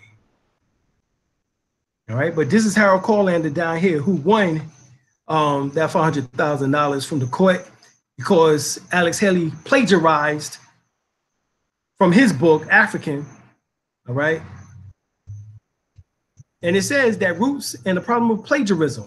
Corlander wrote 7 novels, fictions. These were fictions. So Alex Haley drafted his shit from fiction. That means that his book, Roots, is what? Fiction. It's fiction. The lawsuit did not allege that that African plot was copied in its entirety, as the 2 novels differ in many plot points. Corlander's novel depicts a successful revolt on a slave ship, shipwrecked in the French colony of San Domingo. Oh, well. A fugitive life as escaped slaves, recaptured by French troops and then transported to New Orleans in 1802. Haley's novel begins with the African revolt, depicting disease striking down the slaves before they could revolt, and the ship arriving successfully in the British colony of Maryland. The copy and the Roots were the 2 of forms of specific ideas, and here are the specific ideas that was stolen. Corlander's the African to the damp, sick foulness in the belly of the ship. There came to be added another torture, lights. They crawled on the face and they drunk at the corners of the eyes. If the finger caught the perpetrator, or excuse me, predator, it was killed between the fingernails. Now, this is Alex Haley's shit now, but the lights preferred to bite him on the face, and they would suck at the liquid in the corners of Kunta's eyes, or the snot draining from his nostrils. He could swarm his body with his fingers dotting and pinching to crush any lights that he might trap between his nails. Now, God damn it. See, this is how you know this nigga copied this shit, because number one, niggas don't get lights.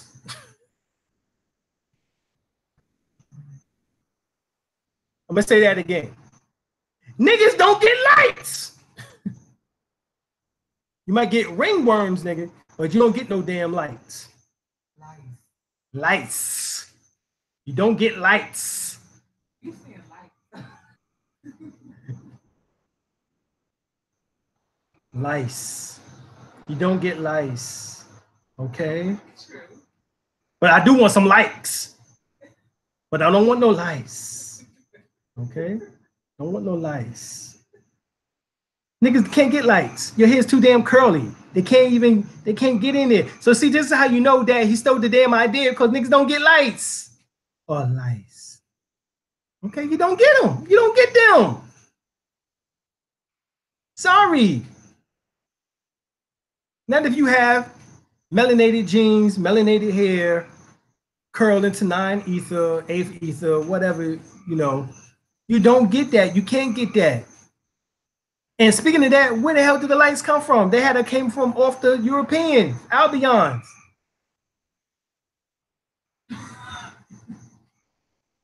Oh, Lord. Alex Haley maintained throughout the trial that he had not even heard the African until the year after Roots was published, and speculated that someone else has given him the proto copy. What he was saying. All right. So, once again, Alex Haley, his shit is a novel, and let's look up novel. Novel, a fictitious prose narrative of book length. typically representing character and actions with some degree of realism. But it's a what? A novel. A novel is a long narrative, normally in prose, which describe fictitious characters and events. That's a novel. The Bible is a novel. Roots is a novel.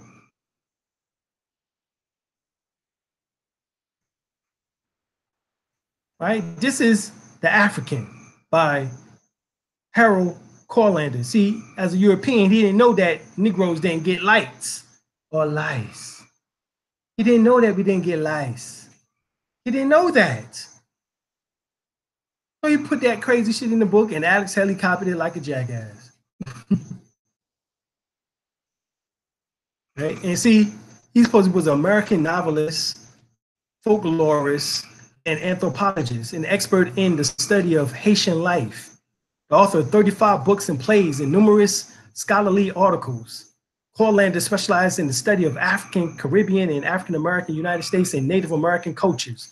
He took a special interest in the oral literature of cults and African-American cultural connections with Africa. Of course he did.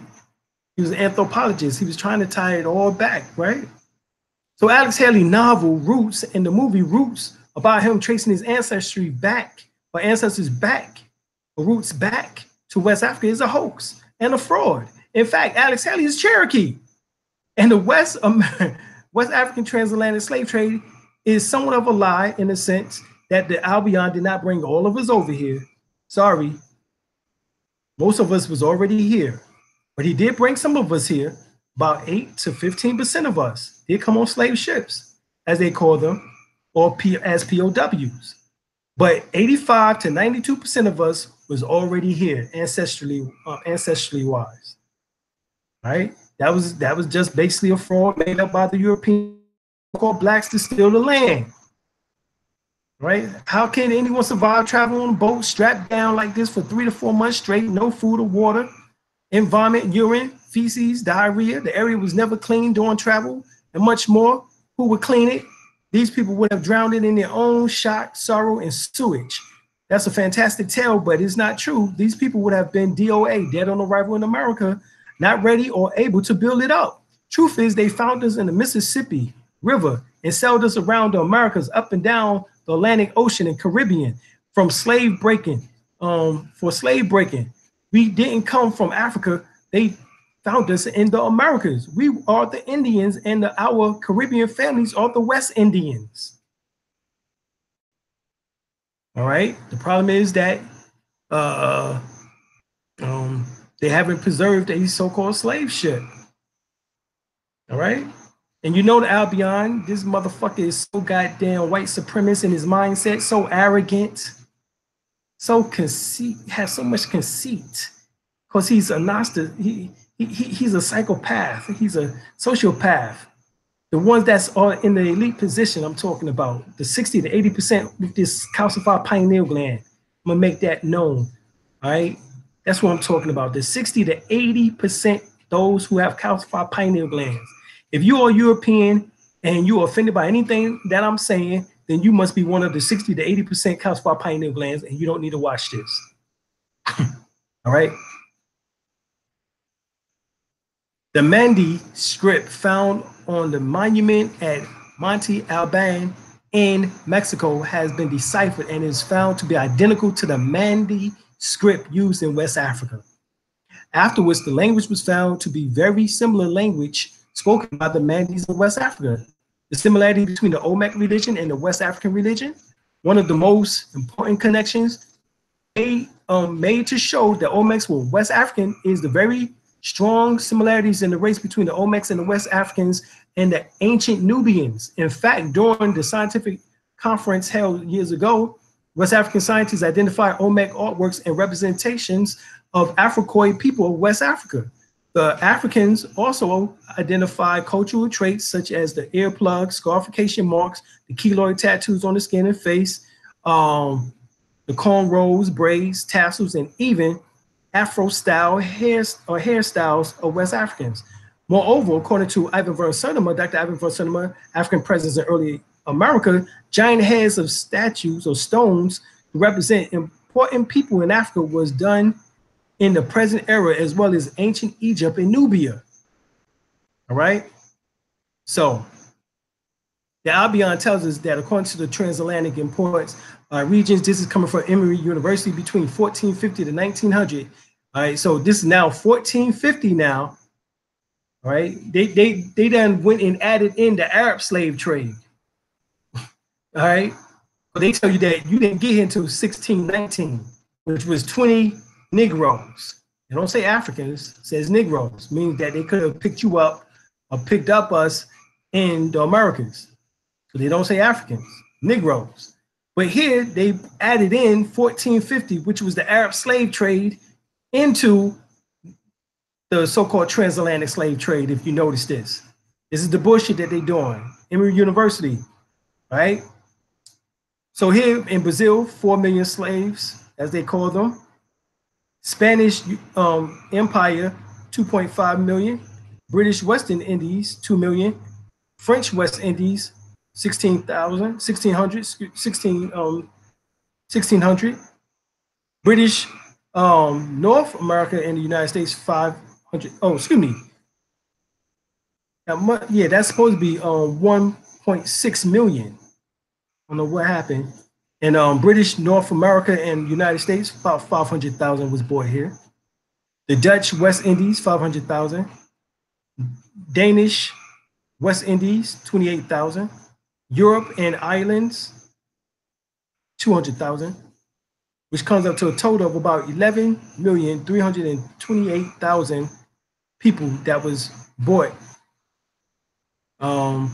into Europe and into America and the adjoining islands. This is what is said, right?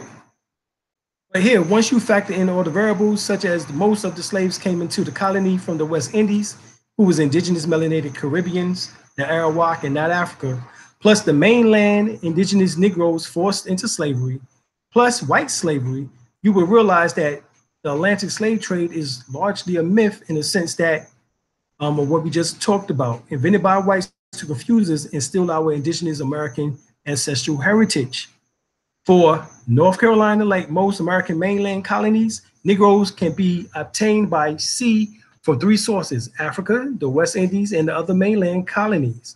The story of the seaborne slave trade to North Carolina falls into 3 periods. Shows 79% of the imported slaves came from West Indies, 15% from the other mainland colonies, and a small number of 1769 and 1771 from Africa. Further information also, a few of those imported in 1768 and 1769 can be seen in Appendix 1. Moreover, between 1749 and 1756, and between 1763 and 1775, according to the available records, slave imports came mainly from the West Indies rather than from the mainland colonies. Between 1749 and 1756, 99 came from Jamaica, 26 from Barbados, and 2 from the Bahamas. In addition, slaves arrived from Boston in 1753, and according to South Carolina Duty Book from Charleston. And this is www.ncpublications.com. So this is what North Carolina is saying happened with the slave trade. That 79% of the imported so-called slaves came from West Indies. They say from Africa. 15% came from the mainland colonies, and a small number in 1769 to 1771 came from Africa.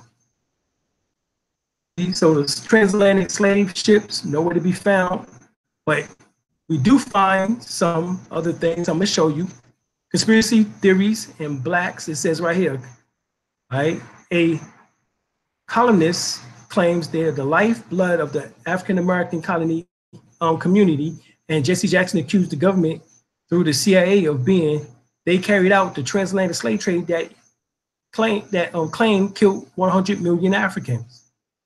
Now, the transatlantic slave trade definitely could have killed 100 million Africans, up to 200 million Africans. If you're talking about the lives that were destroyed here in North America, in Central America, in South America, in the Pacific Islands, in the Caribbeans, as well as those from Africa.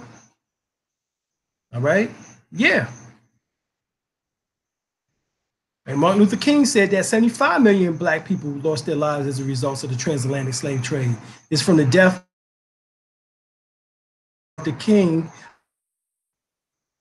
It is imaginable that as many as 60 million Africans died or were enslaved as a result of these various slave trades. How many slaves made the Middle Passage? Well, 30 to 60 million Africans made the Middle Passage, or 67 to 20 to 40 million died en route, so say. 25 to 50 million Africans died in the Middle Passage, so say the Middle Passage Institute. And 30 to 60 million Africans made the Middle Passage, and 67 to 20 to 40 million died en route, so say Dr. John Henry Clark. 9 million Africans made the Middle Passage, and 1 million of them died en route, so say John Reader in Africa, a biography of the continent. 15 to 25% of the slaves died in the Middle Passage, so say Dale Taylor in Writer's Guide to Everyday Life in Colonial America, excuse me. 24 million Africans made the Middle Passage, and 9 million died en route, so say Richard Armstrong in The Merchant's Men. So if you notice, maybe as high as 100 million down to up to 11 million. So anywhere from 11 to 100 million allegedly was born or died in the Middle Passage. That's a variety. I mean that is a gigantic number. That's almost 90 million people that goes unaccounted for as their estimates. This is so-called historians, giving all of these so-called facts, and I'm giving you the name of the books and the historians who is saying this. All right, so-called scholars. So since less than 5% of the African slave trade impact North America, would it not be more critical and just as important for us to focus and give recognition to the 95% of those who were enslaved, which were already Indo-Americas pre-Columbus, our indigenous American and West Indian ancestors? So what about the 75% who was here before Columbus? Why don't we talk about that, right? So notice 5 to 8 to 15%. That's definitely a much smaller percentage rate than what we just seen of 90 million, which would be actually 90% out of 100. All right. So 90% missing, so-called POWs during the slave trade that could have possibly died in the slave trade, as it said. But of course, they give you even lower numbers than that. They say it was around 60 million. Some even go further than that. It all depends who you asking. All right. And so we get caught up into the debate on which one of the historians are right. Right. And so we get lost into just the transatlantic slave trade instead of focusing on the 85 to 95 of the people that was here. All right. Because according to the slavery, transatlantic slave trade and slavery website, they speak of the fact that it could have been about 11 million that actually came down to actually to 450,000. All right. Matter of fact, slavery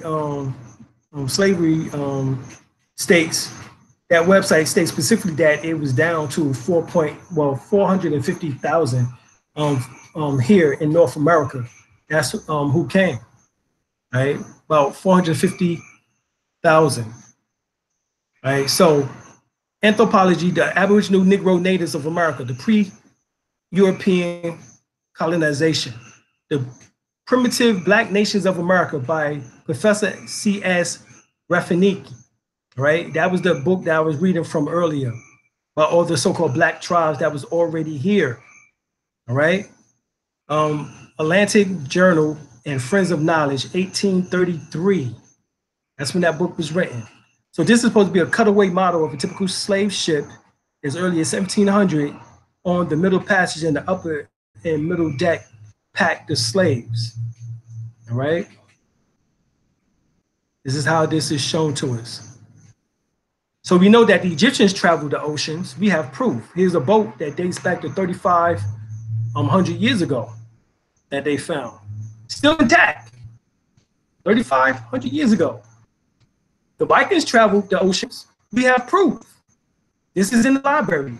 Because people were saying, oh, Alim, you talking about damn slave ships in the library? Damn, you ain't got no scholarship.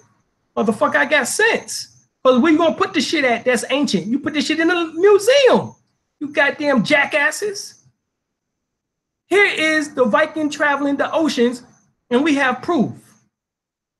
All right, here's the ship. And where is it? It's in the goddamn museum. Watch archaeologists explore the Gulf of Mexico shipwrecked. The early 19th century ship is the deepest wrecked under investigation in the United States waters by Jane Lee, National Geography, published July 20th, 2013. Allegedly, this ship sailed around the time of 1812. All right. This is an actual ship, but they can't say that is necessarily a slave ship.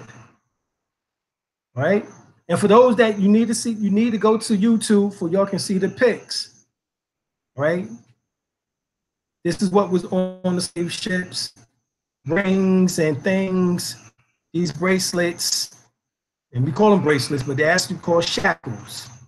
All right. This is the International Slavery Museum in Liverpool. All right.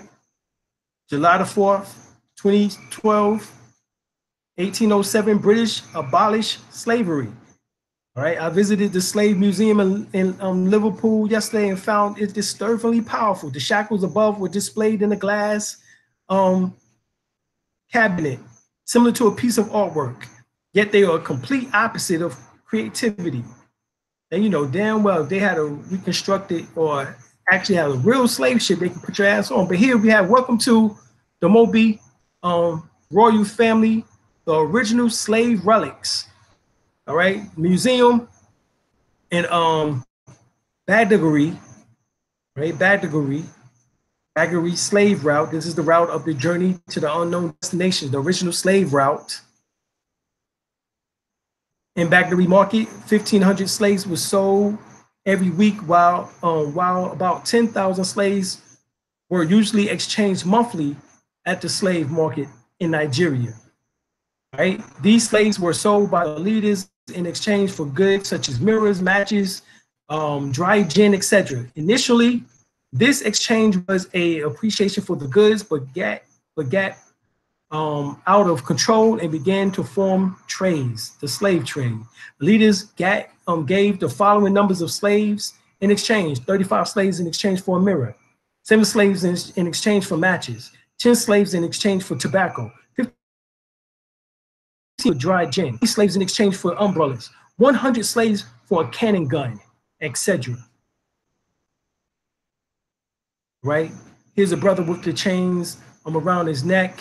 I'm showing you how they used to have us. This is also a special but ship. This is a replica of a slave ship here.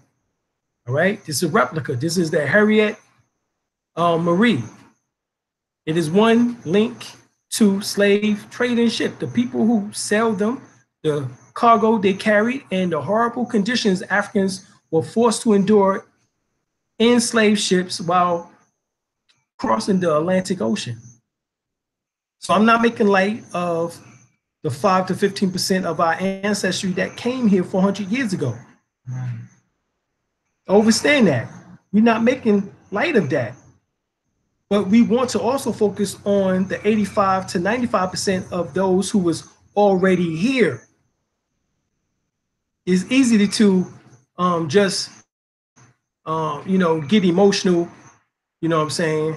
But I also want to know about the vastness of those who was also here, because it makes sense to know both ancestries, both sides, right? So the Henrietta Maria made 2 voyages as a slave ship, only 2. Perhaps in November 1697, the ship left on the first voyage to Africa and the Americas with its most cargo decks, and the ships were able to carry many different kinds of freights for trade, including iron, beads, pewter, which is silver, weapons, and slaves. The Henrietta Maria was carried about 200 Africans in the cargo area. The real Henrietta Maria floor of the Atlantic Ocean, but especially for this exhibit, the staff of the West Virginia State Museum built this half-size replica of the ship. You can see how the ship and some of the exhibits are built there. So they built one that was half the size. As you see, the guy there, you can see him near the ship there, right, to the right European. All right, and this is half the size. So I still trying to figure out how they got 200 Africans in that ship, even if this is said to be half the size. Even the full size one, if you look how big that European is, I'm still thinking how they got 200 in there, but that's another story, right? I don't think it carried that many personally. But here, African slave trade was outlawed by the United States of America and the UK in 1807. The Equitable United UK Act was the abolition of the Slave Trade Act history.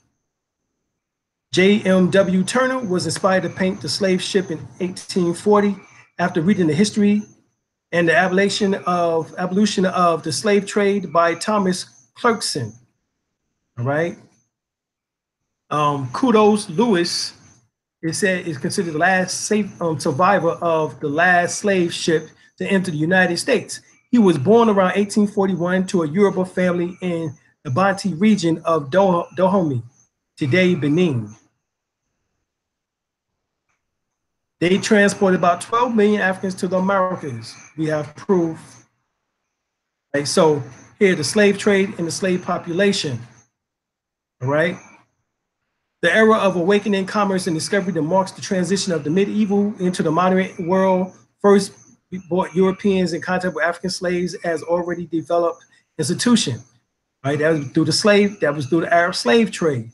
Negroes, under their tribal customs, enslaved their kindred for debt, for crime, and as a matter of systematic poor relief.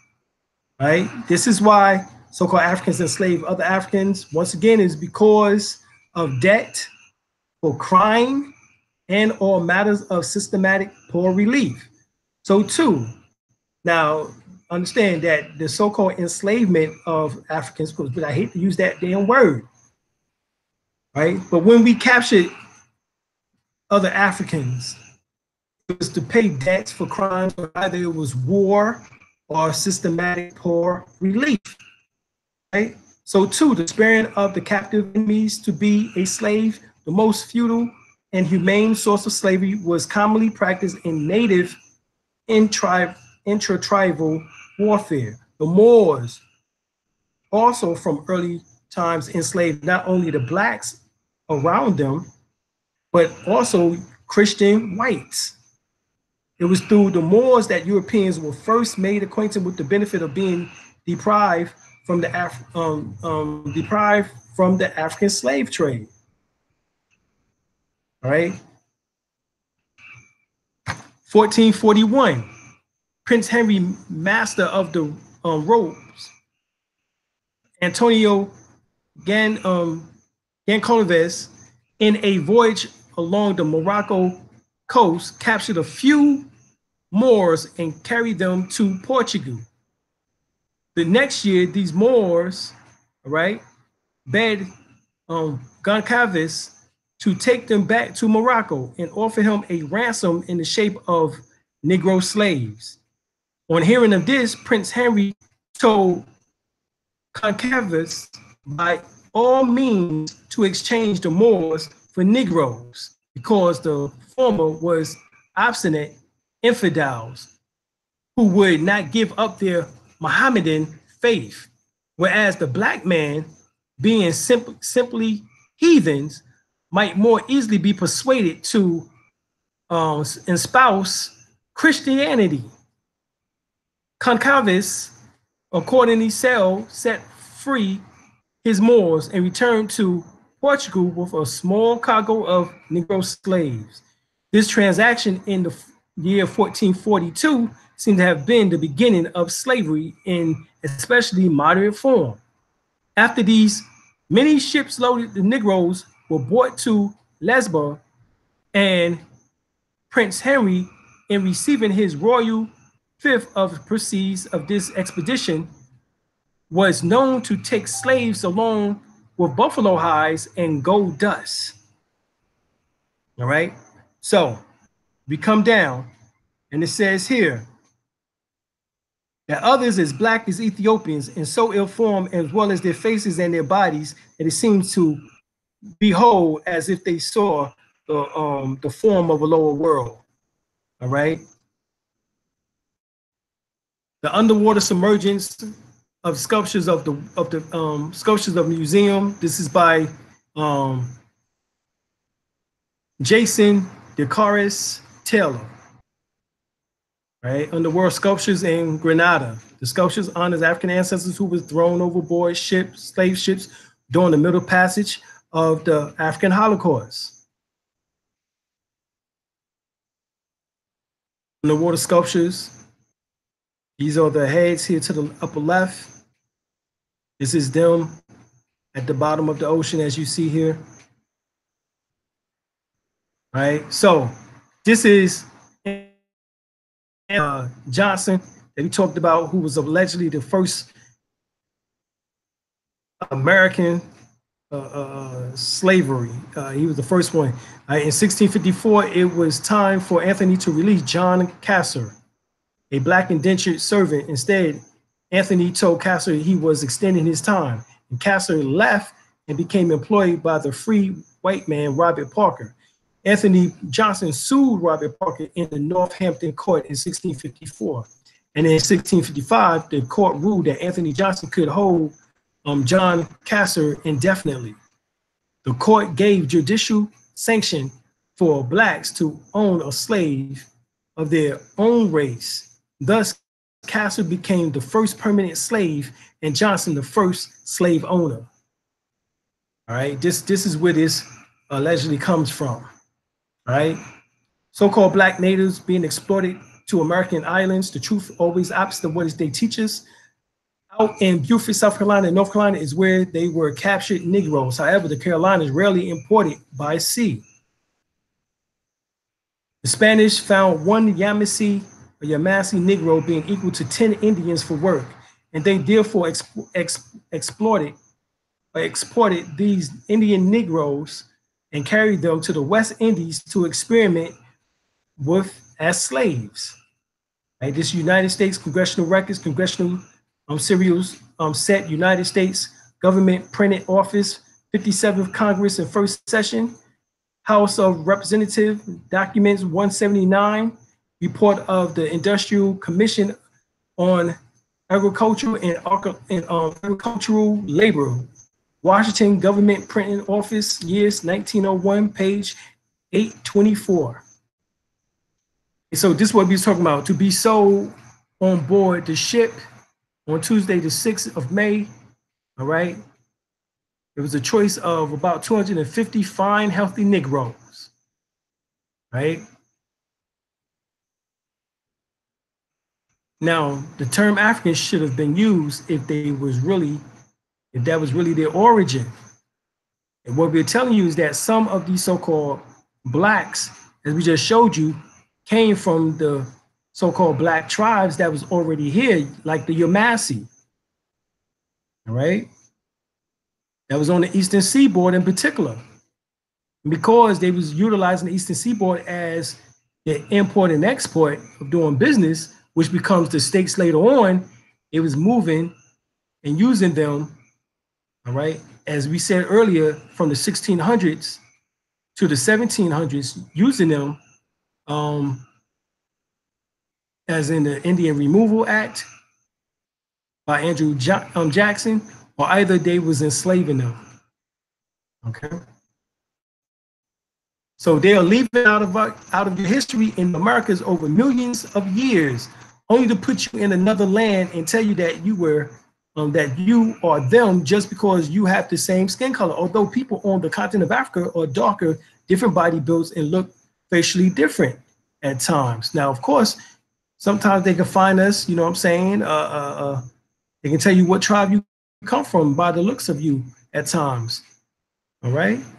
Certain African tribes, if you go to them, they can say, "Oh, you look like Igbo, or you look like Yoruba, or you look like the Khan, or you look like et cetera, et cetera." You know what I'm saying? All right, Nat Turner said to a crowd of 1,000 blacks, "How many of you want your freedom?" All 1,000 said that they wanted to be free.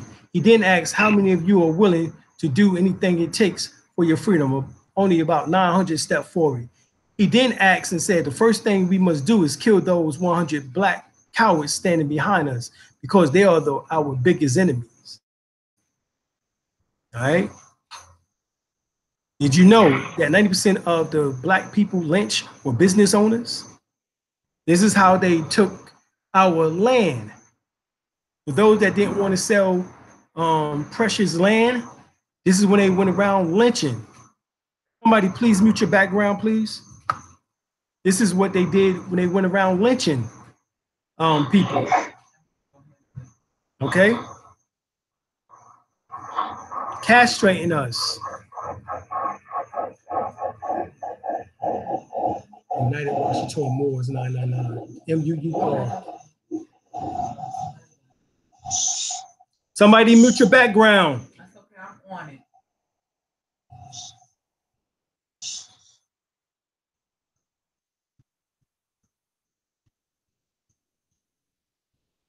But if you go and you look at those in the various lands, you see the Taino, the Fijian, the Ghanaian, the Pakwa, the Pikwa, you see the Ethiopian.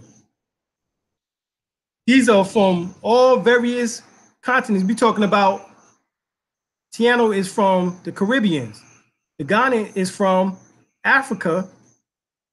Fijian is, and also the West Africa. The Fijian is from the Pacific Islands. Ethiopian is from East Africa, and the Pequot is from North America.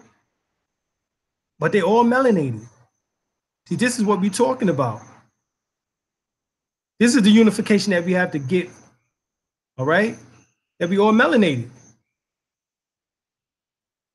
All right, so that's the science of class for tonight. We appreciate everybody for coming on. And of course, as we always say, continuing now for days, weeks, months, and years to come, we're moving towards our most cherished goals of health, wealth, knowledge of ourselves, enlightenment, protection, and full contentment. And every action, enterprise, and endeavor in which we wish to be involved is bringing increasing rewards. My life is becoming richer with joy and happiness. And I'm experiencing more and more joy, more and more frequently. I am successful, and I have an overabundance of good fortune that I'm able to help others along the way. I'm moving closer and closer to the oneness of God and guidance and the full release of our higher inner selves. Ashe. We out. Thank y'all so much, Super Chats. Appreciate you. Closer to our goal. Peace, peace. Peace. Yes, love, truth, peace, freedom, and justice.